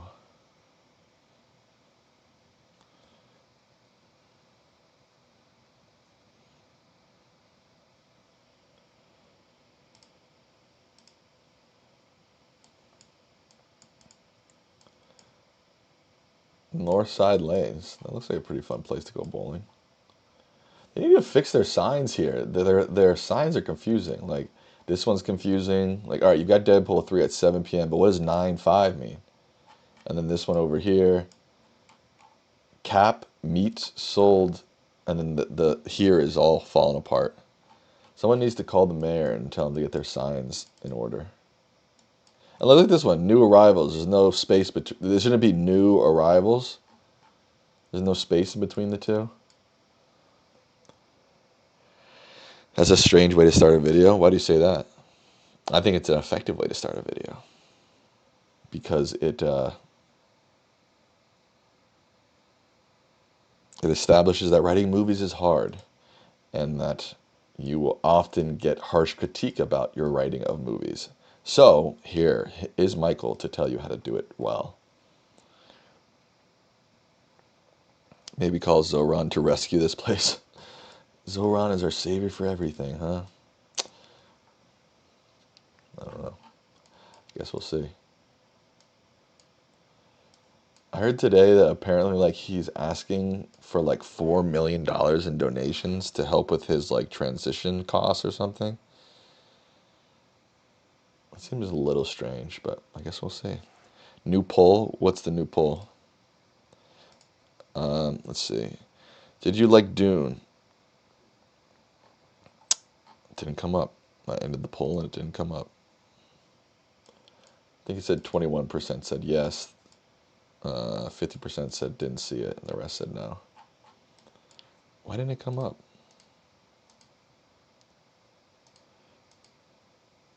Oh, there we go. 60% didn't see Dune 1, 25% liked it, 15% didn't.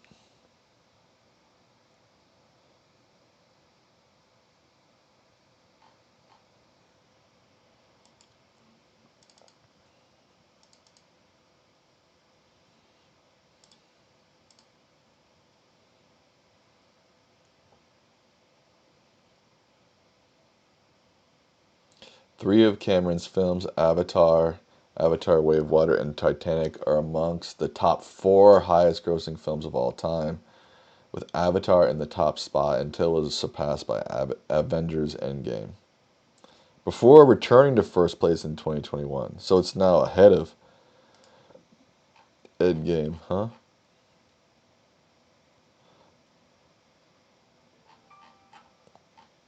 Isn't there one that adjusts for inflation? Here we go. I want this one. Yeah, Gone with the Wind. Highest grossing film of all time, adjusted for inflation. You loved the 80s one, Angus? Which one?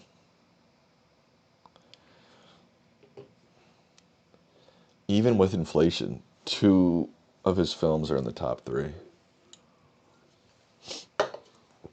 That's pretty crazy. I mean, look. Of these, of the top 10 here, my favorite is Sound of Music by far. Have you watched Vsauce? I don't know who Vsauce is. I feel like you keep asking me that, but I don't know who that is. Wow, Force Awakens is 10. Shout out to Michael Arndt. He must have gotten a payday for that, for writing that shit, dog. Payday. I love E.T. I've never seen 10 Commandments. I've never seen Dr. Zhivago. I like Force Awakens. I love E.T. Sound of Music is a masterpiece. Endgame sucks. Star Wars is good. Decent. Titanic is good. Avatar sucks. Gone with the Wind. I think I've only seen parts of it. Never had a. President Khalidi, are you listening? Turn on the sound, Khalidi. Someone tell Khalidi to turn on the sound. I can't be answering questions that I just answered 2 seconds ago.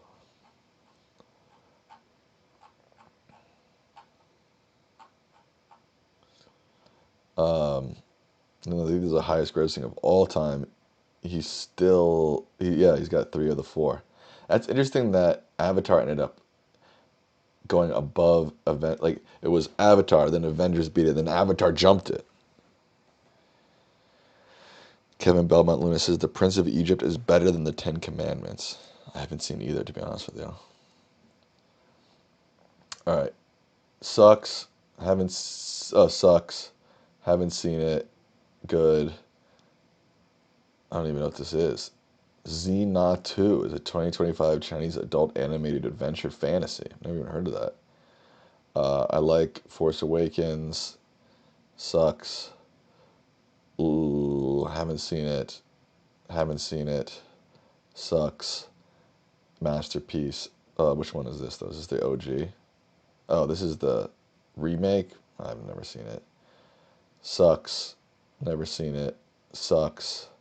Never seen it. Like it. Never seen it. I liked it, but it's pretty mid. Like it. Love it. Never seen it. Didn't see it. Didn't see it. It's a kid movie, but it's good. Didn't see the remake.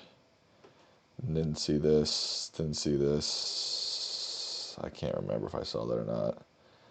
Minions is cool. I don't think I saw that. Sucks. Masterpiece. Didn't see it. Didn't see it. Didn't. I don't think maybe I saw this. I don't remember. Amazing. I don't think I saw it. Really good. Really good. I don't think I saw it. I love Toy Story. I can't remember which ones are which. They all jumbled together in my mind. But I love Star Wars. Uh, this is the second one. Yeah, it's okay. Never seen it. Never seen it. All the Disney movies that are here are all the remakes. Like the OG Aladdin is fucking amazing, but I don't know about this one. Phantom Menace sucks. I don't remember this movie. I don't think I've seen it. Love it. All right, I just went through the 50 I just gave you a full review of the 50 highest grossing films of all time.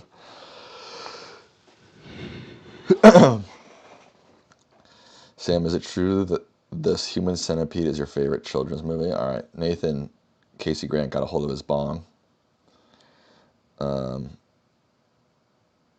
Do you dodge APAC and Israel questions like Booker too?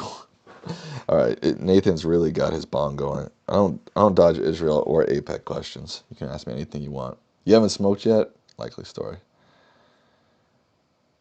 I mean, I remember the original Toy Story like the back of my hand because that's the one that came out when I was a kid. The rest, 2, 3, 4, all kind of jumbled together.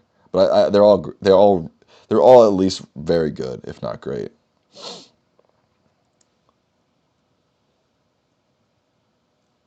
Interesting. I didn't even know Moana 2 was a thing. I only thought there was one Moana, but what the hell do I know about? Favorite trilogy? I mean, the one that jumps out, that comes to mind first is Lord of the Rings. It's hard to beat that trilogy. Yeah, it's got to be Lord of the Rings. I'm trying to think of what other trilogies there even are. I mean, you can think of Star Wars as like the first 3 as a trilogy, then the second 3 as a trilogy.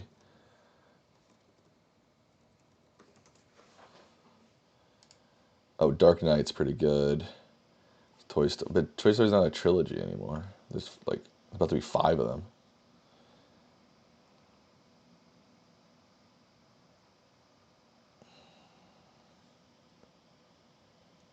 Isn't that? I mean, is Pirates of the Caribbean a trilogy? There's now like 20 of them. There's now a bunch of Indiana Joneses. I don't think any trilogy comes close to this. Bum bum ba ba dum.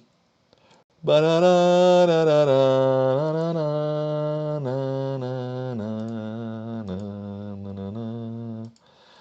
The OG Star Wars trilogy went through a point. I used to hate on Star Wars a lot, and I still do hate on Star Wars a little bit.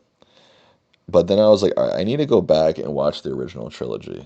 And they were a little bit better than I remember, but still the original one is by far the best one, and then they slowly get worse, in my opinion.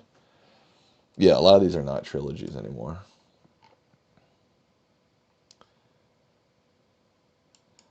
You know, Hollywood can't just let films be trilogies.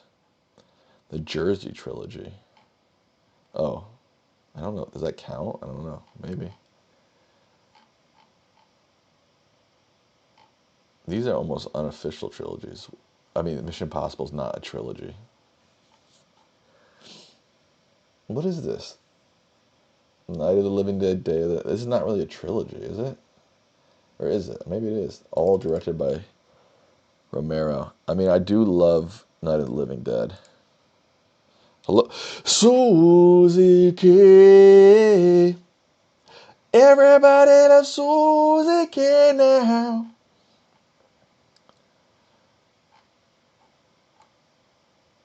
I don't think I've seen any of these.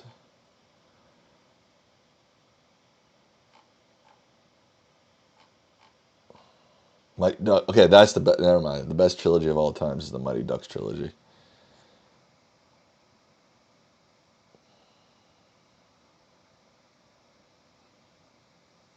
Susie says that she's not getting notification when I'm live. That sucks. Do I like singing? I do like singing.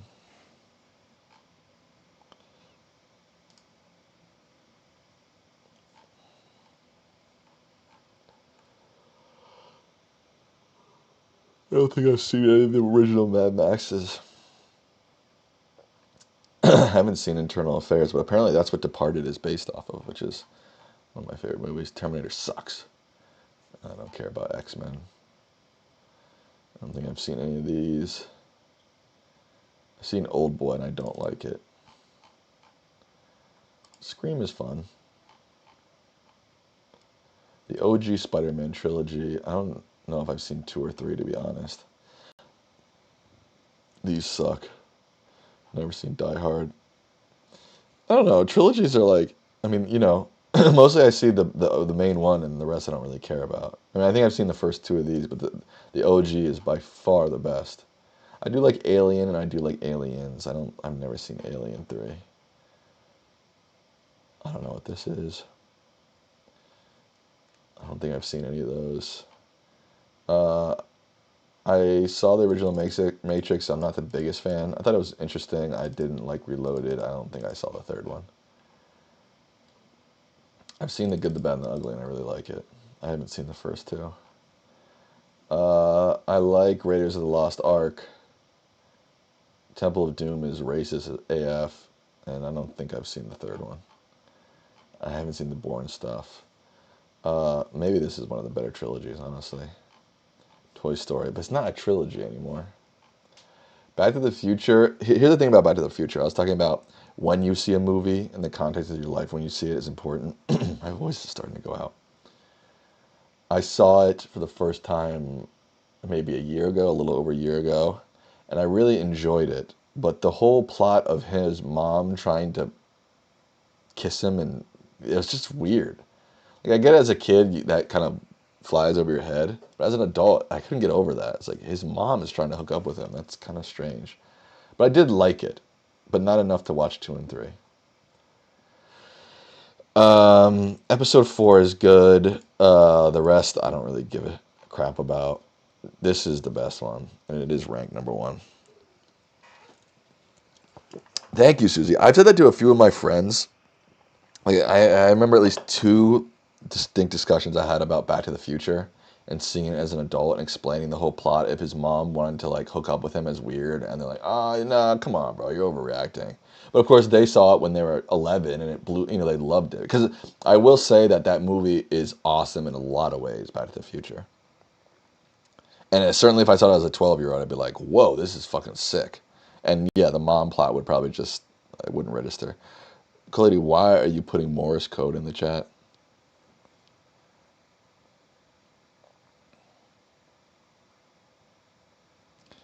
George says, I also don't think some of them aren't great, but the people who chose them believe they are. I'm not sure what you're referring to, George.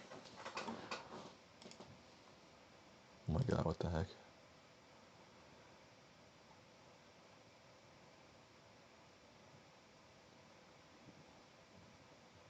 Yeah, and I don't think Hollywood's really going to focus on trilogies anymore at all. Even 3 movies in this day and age is too little for Hollywood. I don't know what the hell Hollywood's going to do. Maybe we'll see a renaissance, and we'll see like a 90s indie renaissance come back or something, because people are so sick of remakes and, Kung Fu Panda 11 and how many Kung Fu Pandas are there? Oh, only 4. Okay.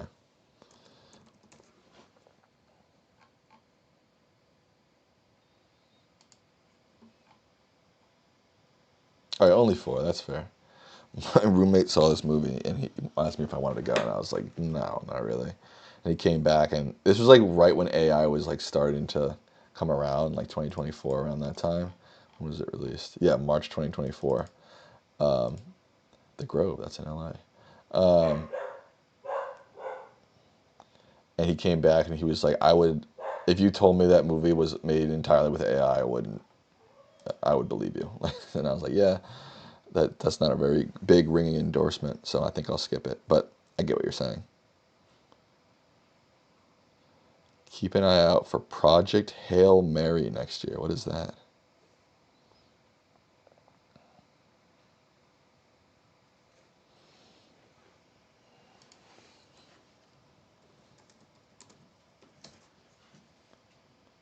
Oh, it's a movie. No, it already came out.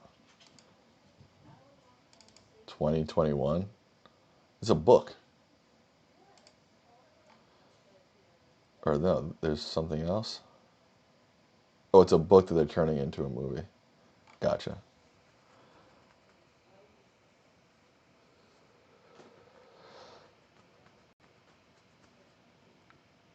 I want to watch the trailer, but usually they claim you if you watch the trailer. And it's Amazon. Yeah, they'll probably claim me. Didn't know that Kung Fu Panda had any sequels. Yeah, they've already got 4 out. That's gotta be. I can't imagine they're gonna make 5, but who the hell knows? Are you going to watch the last season of Stranger Things? Absolutely. I'm a big Stranger Things fan. Absolutely, I'm gonna watch that. When does it come out? In like 6 days? Absolutely. All right, why are we still? Oh, this is where James Cameron was born. Oh, it comes out the 26th. All right, so it's 7 days.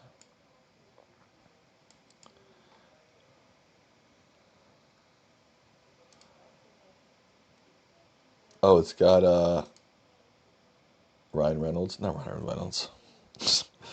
Ryan Gosling. I like Ryan Gosling. Sam, Laval, Quebec. What is that? Laval, Quebec.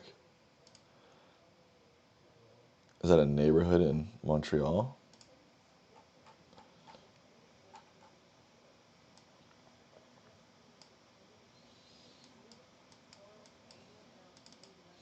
Looks like Ohio. I don't know why that was the first impression I got.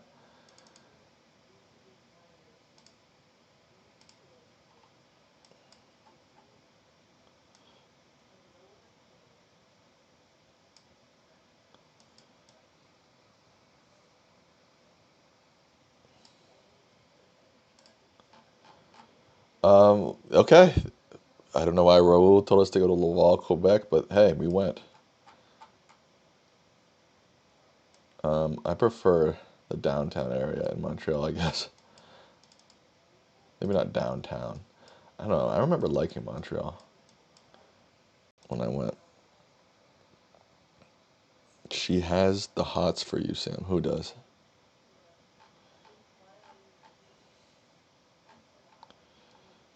I've heard good things about Quebec City. I just started watching Absentia. What's Absentia? Wanderer is here. I swear, Wanderer, like, you got a spidey sense for when I'm on Google Maps or something. Wanderer always shows up when I'm on Google Maps or when I'm playing GeoGuessr. How does he do it? Or maybe he's watching the whole time and just comments when I start being on Google Maps. Now, this is interesting. This almost looks like Boston.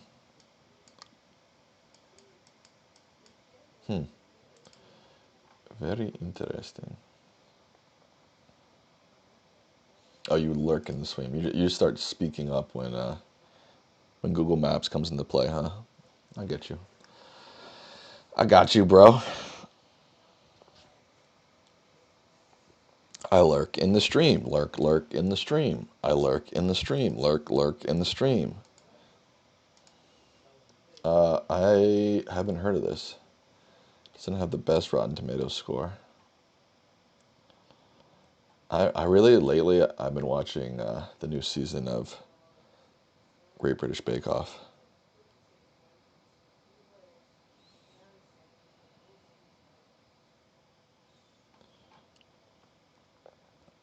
Oh, this is on Amazon Prime? Or no, it's on Netflix. I'm confused. It says the network is Amazon Prime Video, but then here it says Netflix. And here it says Netflix. Maybe it's both? No, Netflix. I lurk in the stream. Lurk, lurk in the stream. All right, let's do something. I'll close my eyes somewhere in Quebec. This looks like Pittsburgh.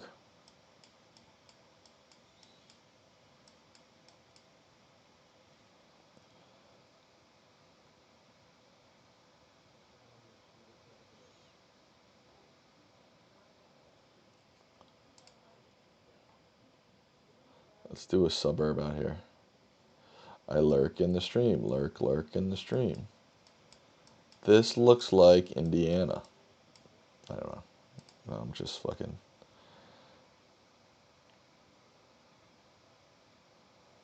You know.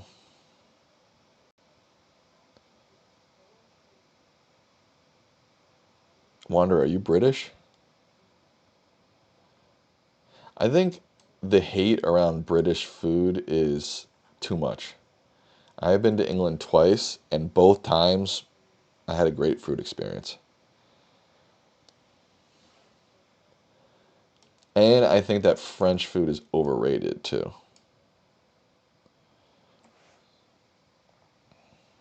Sam, make some cornbread for your parents? You make some cornbread for my parents, Tony.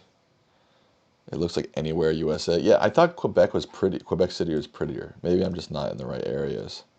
But so far, it has not looked especially pretty. Okay, this is much prettier. Okay, this is much... Now, this looks kind of like Europe. This looks like... Yeah, this looks like Europe. Now, this I can F with. This I can definitely F with. Whatever that stuff was happening before, I was not effing with.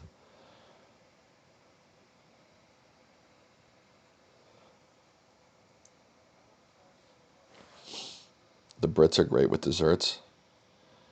The folks on the Bake Off sure are. When I was in England, I had... I mean, maybe it was because I was experiencing these things for the first time and they were so novel, but like, dude, an English breakfast, that shit slaps. I'm sorry, that shit slaps. And beans on toast is kind of good. And the fish and chip shops they've got across England slap. Like, it's making my mouth water. They got good Indian food. And if you're in the big cities like London, I mean, it's it's like New York. It's a multicultural city. You can get any food you want there.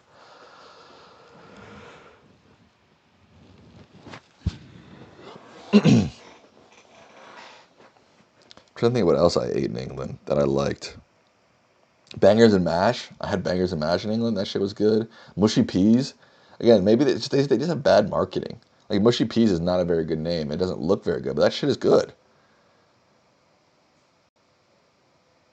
Angus says British food is very good. Never had a problem with it. Also love Indian food, which you can find anywhere. I love Indian food too. So yeah, and Britain's got their Indian food down, especially their westernized Indian food, which as a Westerner I like. George says it's not good to have hate for other countries' food, especially if you haven't tried it. George is a smart guy. George is right. I'm just saying, for French food, for me, French food is just a little overrated. Like, they use a lot of heavy creams and a lot of cheeses and, I don't know, like, foie gras and, snails and, I don't know. Now, pastry-wise, France is unmatched.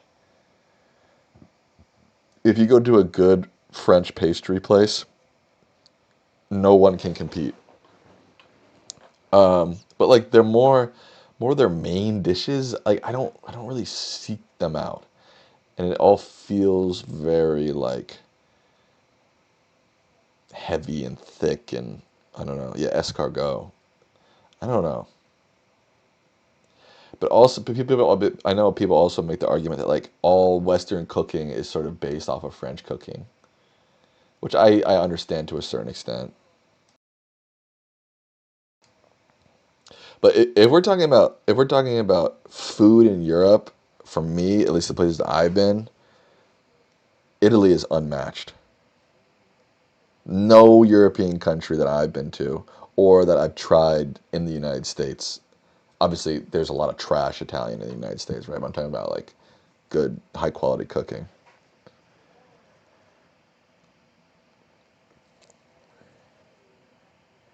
Argentine barbecue is the best. France is amazing with pastries. Caribbean food is also really good. I do love Caribbean food. I love jerk chicken. I love their curries. My roommate in Los Angeles was Argentine, and we used to have Argentine barbecues, and those shifts were amazing, no doubt.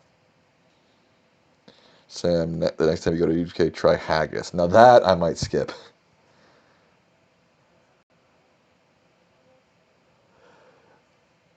That I might skip. But like when I went to Italy, the food there was just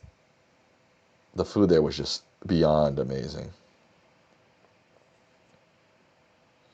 And no Italian food in the US has ever compared to the Italian food I had in Italy. Haggis is not eel. I think haggis is like sheep intestine. Haggis I won't do. I won't do haggis. Full skip. What about Irish food?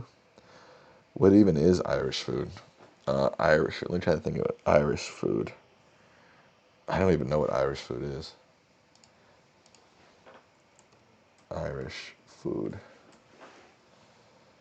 Traditional Irish foods include hearty stews like Irish stew, blah, blah, blah. AI slop. I don't want to hear from you. Here. Here's a human who wrote a guide to Ireland's food. I feel like it's got to be pretty similar to food in England, right?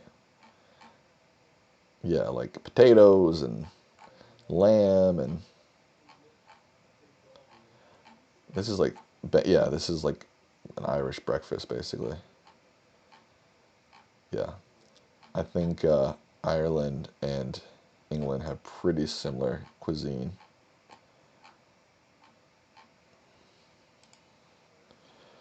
Polish food, I like pierogies. I do love pierogies. Swiss food, okay. Swiss food is not good. I will say that. I've been to Switzerland and the food there was not good. And my mom is Swiss, so I know quite a bit about Switzerland. That is, especially compared to like England. People say, "Oh, English food is so bad." Compared to Swiss food is not good. German food is a little bit better than Swiss food, but not much. Also, Czech food is not very good either. I would say those Germanic countries. Now, they're beautiful countries, right? Switzerland is maybe the most beautiful country on earth. So they have to be bad at something, right? You can't live in Switzerland and have like the most beautiful country on earth and also have the best food. God had to sort of, even things out. I'm not the biggest. I've never been to Spain, but the Spanish food I've had in the U.S., I've never like really been blown away with it. Angus says when I visited Bali, the food was one of the best aspects. Interesting. Swiss chocolate is very good. The Swiss know how to do chocolate. They know how to make watches, and they know about banking. But I have to say, when I was traveling around Switzerland, the meals I had were not very good. And Czech food and German food is a little bit better, but it's just a lot. It's just kind of like in the Czech Republic, it's sort of like Germanic and Eastern Europe, so it's like a lot of like heavy potato dishes and fried cheese, and they have like a dish in the Czech Republic called schmazany syr, which is really good, but you can like only eat so much of it. It's basically fried. It's basically a fried cheese cube. And I do like schnitzel. And I do like sausages. The one thing about when I was living in Prague, they had a few sausage stands that were fucking amazing.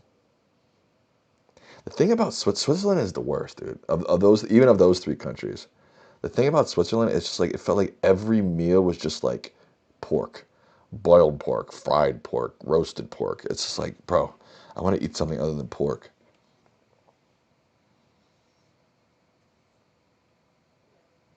Brassman says, I don't trust any of this man's food preferences. Best food I had was in Germany.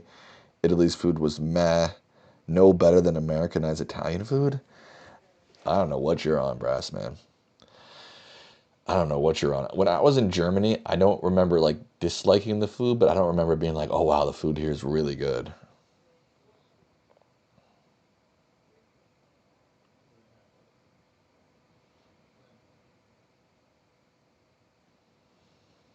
Susie says there's a dish in the Caribbean, like a cold soup with chicken feet. Locals love it. It was the one thing I could eat. Why was it the one thing you could eat?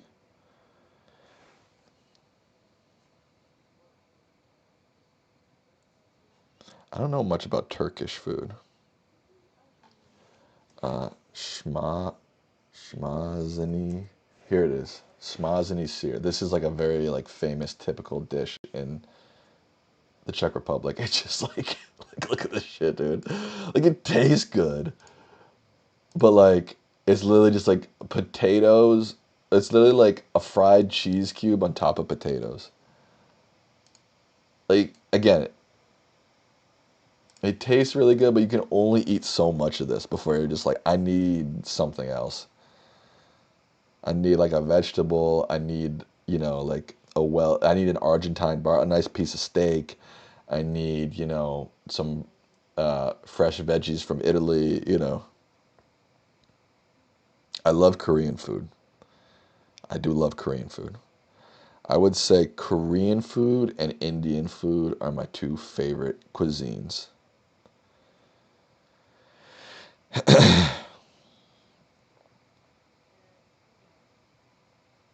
I need a nice helping of tartar sauce. Yeah, you can get a nice cream sauce on it, but still, it's like it's fried cheese with cream sauce or a tartar sauce on top of fries or potatoes.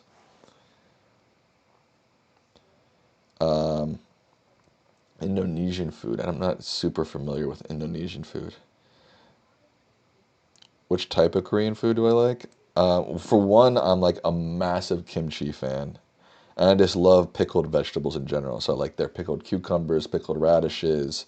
Like when you go to a Korean restaurant, they give you like the, what do they call it? The dashi? I don't know, all those like little veggies. I love those. I love their like traditional soups. I love the rich red spicy broth, their tofu soups, their veggie soups. And then obviously they have dope barbecue too. So I mean, very different than Argentines, but they Korean barbecue slaps. I love bulgogi. Angus says Indonesian food is excellent. I'll have to check it out. Hawaiian food. Hawaiian food is okay. There was actually a place in LA that had pretty decent Hawaiian food. I liked it. It didn't blow me away, but I've never had Hawaiian food in Hawaii, so.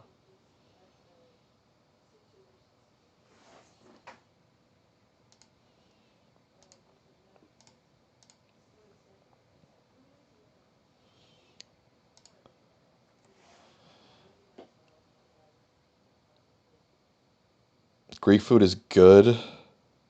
Greek food is definitely good. I like Greek food a lot. I would still put Italian food over Greek food, but Greek food does slap. I'm just keeping the schmozny sear on the screen because I find it so funny that this is like the most famous dish from the Czech Republic.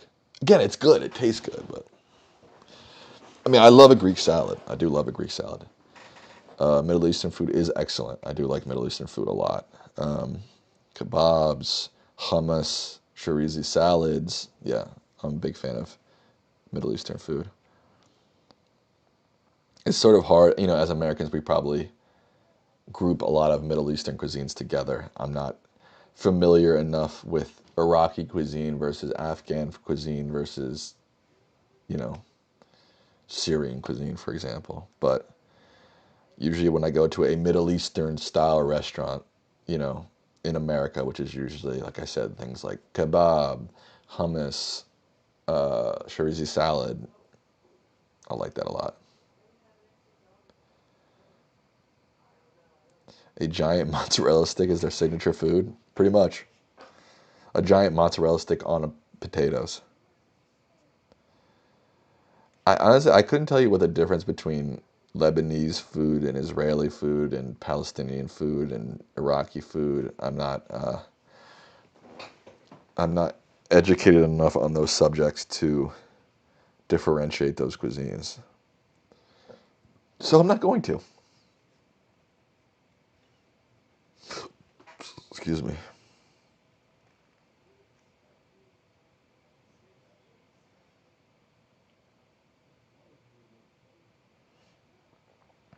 When I go to Israeli restaurants in the US, they're always very good, I have to say.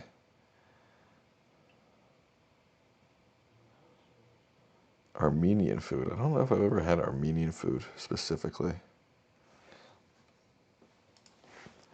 Armenian food. Oh, screw the AI overview. That looks pretty good. Interestingly, they always say there's a lot of Armenians in LA, but I never found any. I never remember running into any Armenian food. I mean, that bread looks good. Lavash, more bread. This looks pretty good. Flatbread with spiced lamb. That looks pretty darn good. Rice pilaf, that looks good. Kebabs. I mean, who doesn't like some kebab? Grilled meat patties, that looks pretty good. Now that looks really good. Green beans and meat, that looks really good.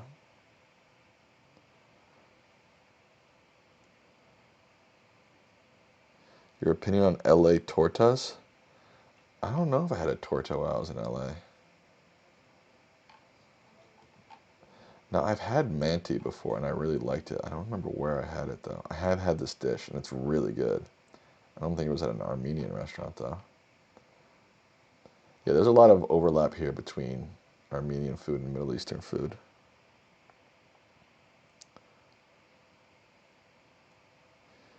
Iranian food has anise in it, which is distinctive from other Middle Eastern countries. I have had Iranian food and I really like it. Do I cook? I do cook, yes. I like cooking a lot, actually.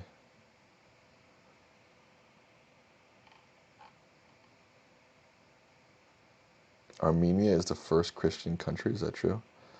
What do I cook? Um, let's see. What are some dishes that I've cooked that have turned out well? I just basically like, I don't know. I don't really have like, I cook this. It's just like whatever I'm feeling. I'm like, oh, I want to learn how to cook this. And then I'll just look it up online and do it. Cooking show? That would be fun. I like a good steak. I like cooking a good steak. I also like cooking a good salmon, and then with that, just like veggies, pastas, side dishes with both of those. I've done a tikka masala before, which turned out really good.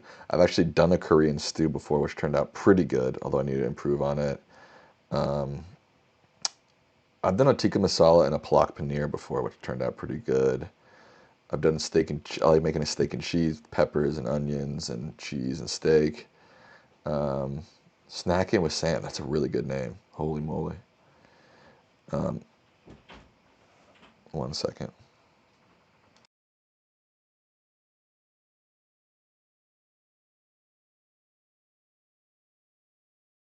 Speaking of, my dad just asked if I want to talk about dinner. I'll be back in a second.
My dog keeps scratching at the door, and then when I let him in, he just stands there and stares at me.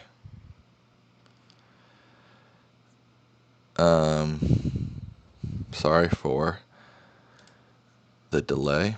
What were we talking about? Food, right?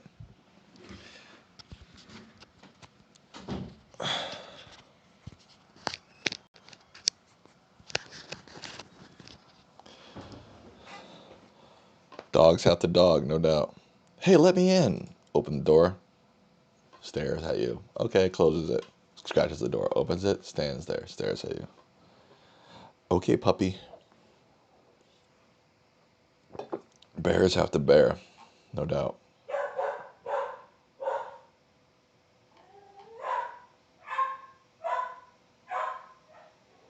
Now he's barking.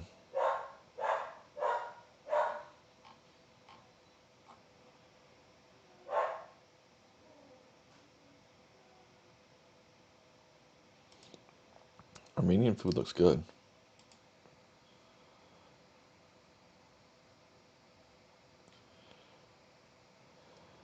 Glad Sam brought back the streams. I tried others, but not the same. Really?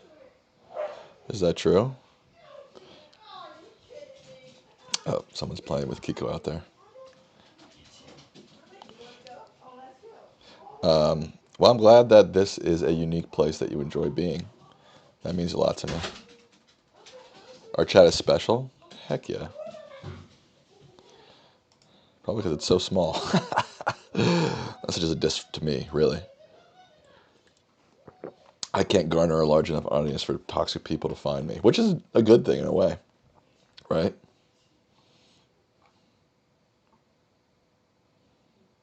No other ones are small.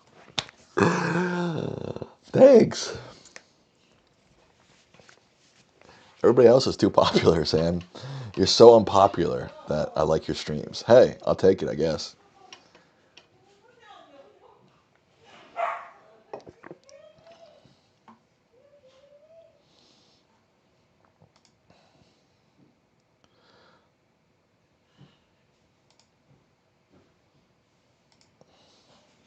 Oh, you said the others were also small. So you're saying even amongst the small streams, this is the best small stream. Now that I'll definitely take. Yeah, I've never. I mean, I don't really watch streamers. The only streamer I really watch is H3, and I don't interact with the chat at all. So, but I like watching it like right when it's done being live. That way I can just watch it through. So, yeah, I don't like large streams either. The one large stream that I do watch, I wait till it's over. I've never really found a small stream. I mean, this is the only small stream I've ever found, and it's my own, so.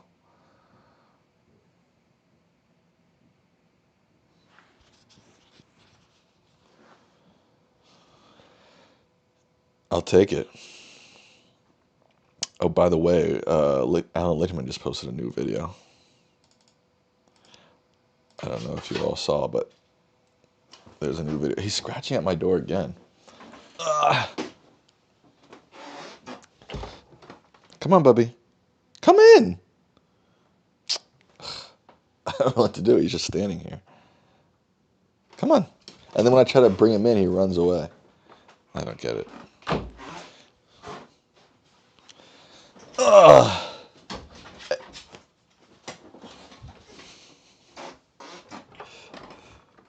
Are you coming in or not? I'm so confused. I'll just leave the door open for him for a second. Oh, now he comes in. Okay, so he needed me to sit or something. I don't know.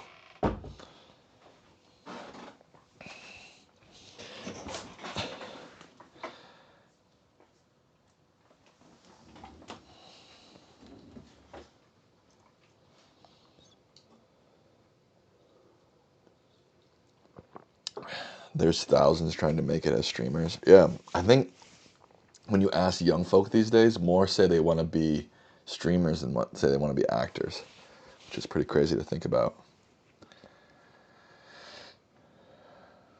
Hello, Annie. Thanks for procrastinating with us instead of cleaning your basement.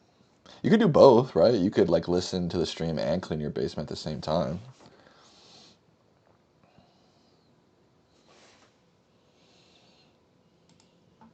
Right?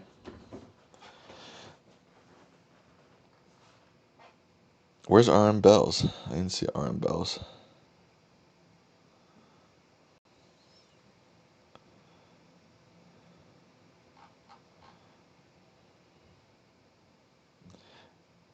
AI is taking the jobs. I think companies are going to come crawling back to regular human employees. I think they're already doing that, but I imagine that's going to happen more and more.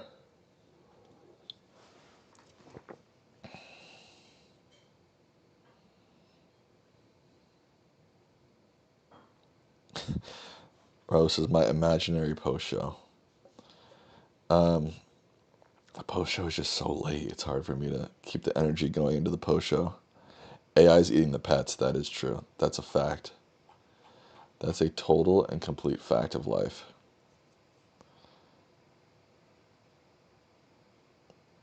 Annie says, after I gained membership here for a month, it changed my handle.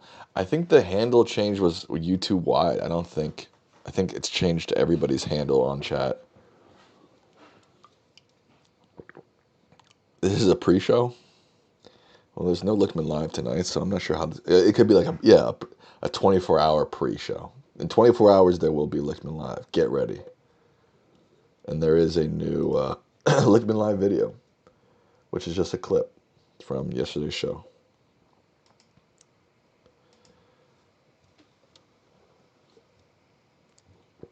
Susie K. Everybody loves Susan K now. Susan, I'm not supposed to do that. You should enter reality TV show to win huge cash prize for your dad's channel. Which reality TV show should I enter into? If you have any ideas, let me know.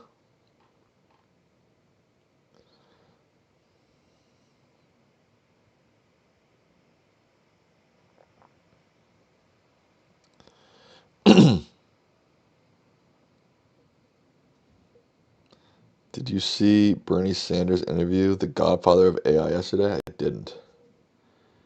I have seen that guy, an interview with that guy before, though.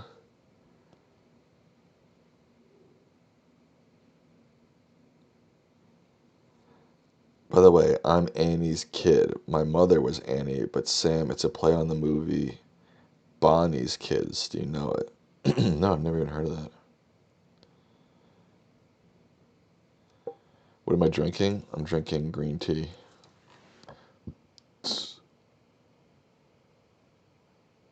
Not a sponsor. But hey, if Itoen wants to sponsor me, I'll take it. Itoen, I've got 21 people watching that you could advertise to. Think about that. What happened to Coke Zero? You know what, interestingly, I still have a Coke Zero every once in a while, but it screws with my stomach. And it's interesting because I did see some people saying that the sugar alternatives mess with your gut. And I can have one, maybe two in a day, but if I go to a third Coke Zero in one day, my stomach feels really strange.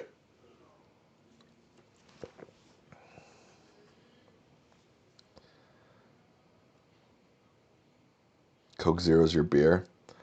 I get that. That shit's good. It's like, it's a witch's brew. It's like, this has 0 calories in it. This tastes so good. This green tea has 0 calories in it. Apparently green tea is like a super drink. So I try to drink green tea as much as I can. Bonnie's Kids. I'll have to check that out. 1 second.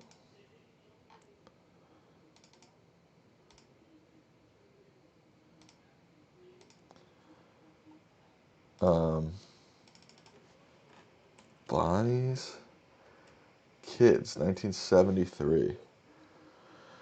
Interesting. I've never heard of this before. It's got a 38% on Rotten Tomatoes. That's so bad that it might be good. You know what I mean? Don't you want a little excitement in your life? Whoa, whoa, whoa, whoa, whoa. What's going on here? Billy, I'm gonna break my zipper. Now you be good. I'm glad he's dead! I'm glad he's dead! I'm glad he's dead!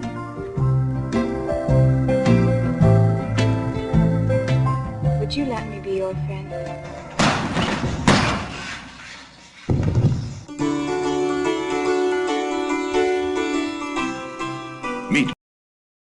This trailer is already wild.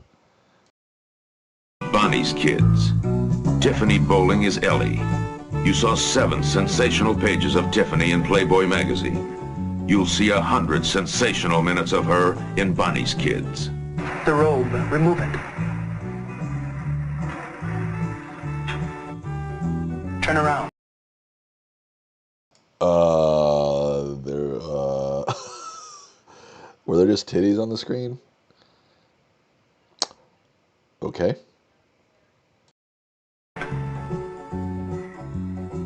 Again. Cold as ice. Robin Manson is her 15-year-old sister, Myra. Robin is an exciting new personality. What is going on here? Holy moly. How is this allowed on YouTube? Am I getting in trouble for this? Destined to become a big, big star. Glenn, you shouldn't have to take good care of it. I wish you were here right now. You no good little whore. I'm going to give it to you. What do you do? Amy's K, what have you gotten into?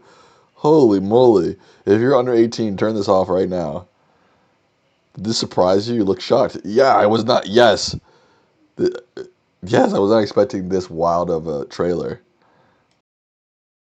Give it to every male dog that comes sniffing around. What's the matter, stepdaddy? Jealous? Afraid there ain't gonna be any left for you? Dirty old man! You're just like your old lady. No damn good never will be. I watch you throwing your body around, tempting men. Baring your breast to any boy who'll give it a try. Well, I'm gonna teach you a lesson you'll never forget, you no good little whore. Alex Rocco, fresh from his co-starring triumph in The Godfather. Tim Brown, dynamic on the gridiron, dynamite on the screen. Tim Brown? Isn't it Jim Brown?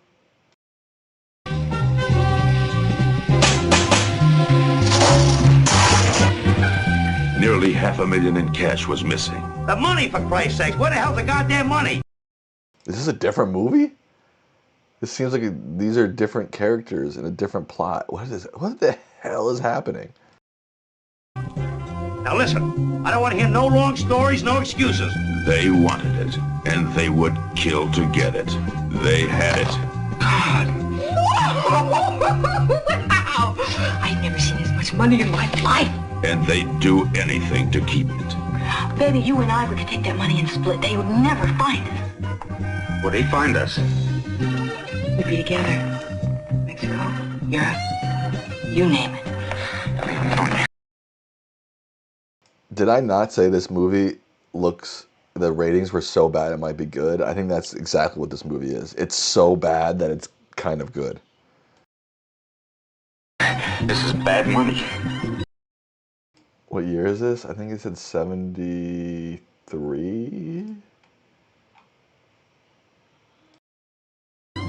Aren't you tired of being a loser? Run for the police, Allan!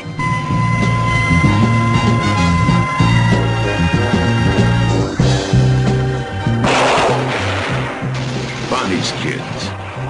Thank God she only had 2. That was legitimately one of the wildest trailers I've ever seen in my life. And like, I'm not even sure what the plot, that was like a long trailer. It was like over 3 minutes. I'm not even sure what the plot of the movie is. That was amazing. Okay, thank you, Annie. I appreciate you bringing that to my attention. Wow. Hopefully I don't get in trouble for the tits on screen, but I didn't know that was going to happen. Going to be completely honest with you. Didn't know there were boobs on YouTube. Blame Quentin. Of course Quentin Tarantino likes this movie. Of course he does, right? Like, you can tell he stole some of his style from... He took this and made good movies. He took this style of film and made good movies with it.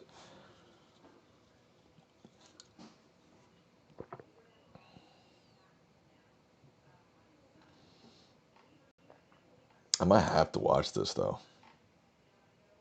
So what is the plot? Is it, I mean, I got the very end there that there's some sort of, they found money and they're trying to run away with it. But who was that guy? And what is his, which ones were her kid? I couldn't even follow the plot in the trailer.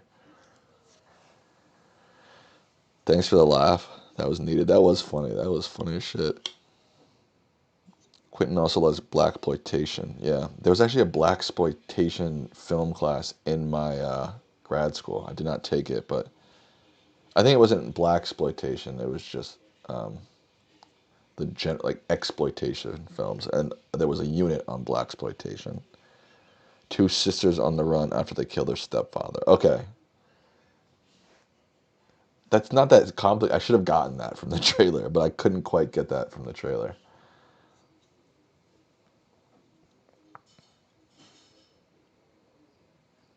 What do I have to do now? Do I have to mark this videos for? You have to be 18 or older to watch this live now. Damn it. Uh,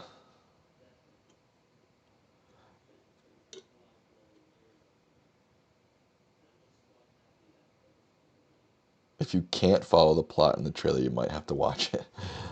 Right, that's a fair point.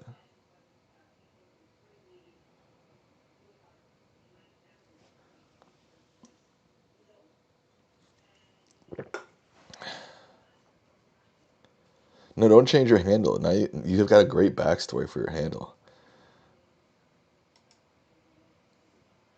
I wonder what the reviews even say about this movie.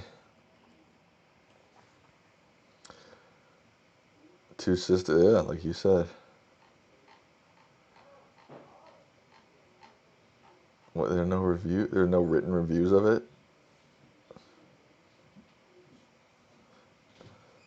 There's an audience score. Not much going on here except a definite Tarantino influence. White trash cinema is two girls fresh from killing their stepdad. Blah blah blah. There's no.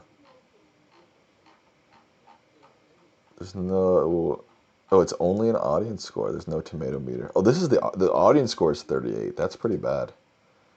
There's no formal reviews of this movie. How's that possible? How are there going to be no formal reviews of this movie?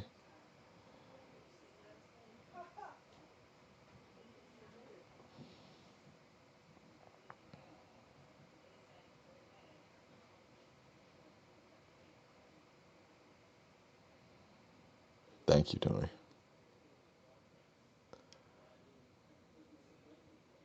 No, I'm glad you trolled me with this movie. It opened my eyes to a whole new world. Has anybody seen the new Frankenstein? It keeps popping up on my Netflix, and I really want to see it. But I want to I want to be ready. I don't want to just like throw it on one night. I want to be, you know, I want to be ready for it. Maybe I should just throw it on one night.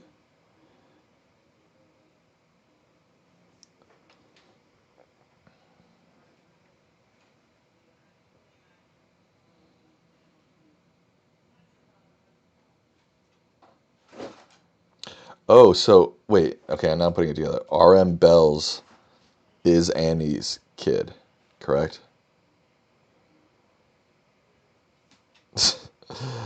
Look, Library Jester.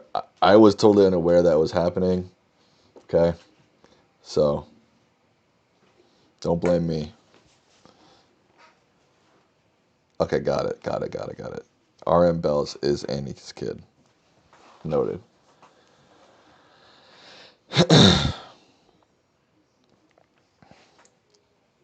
I still haven't seen One Battle After Another. I was supposed to see it, and then my plans got canceled.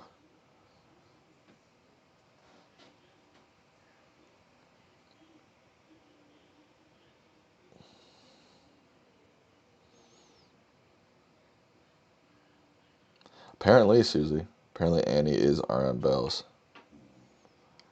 What is this? The Perfect Neighbor. It's got a 99%. Oh, this is a docu-series? Or is it? Is it a docu? Yeah, it's a docu-series. Yeah, documentary. It's a crime series. It's got 99%. I might have to check this out. This might be interesting. It's about the stand your ground laws in Florida. Wicked's got an 88. That's pretty good. But it's not out yet, right? I guess people are watching advanced screenings. I saw a few friends of mine at some advanced screenings across the country.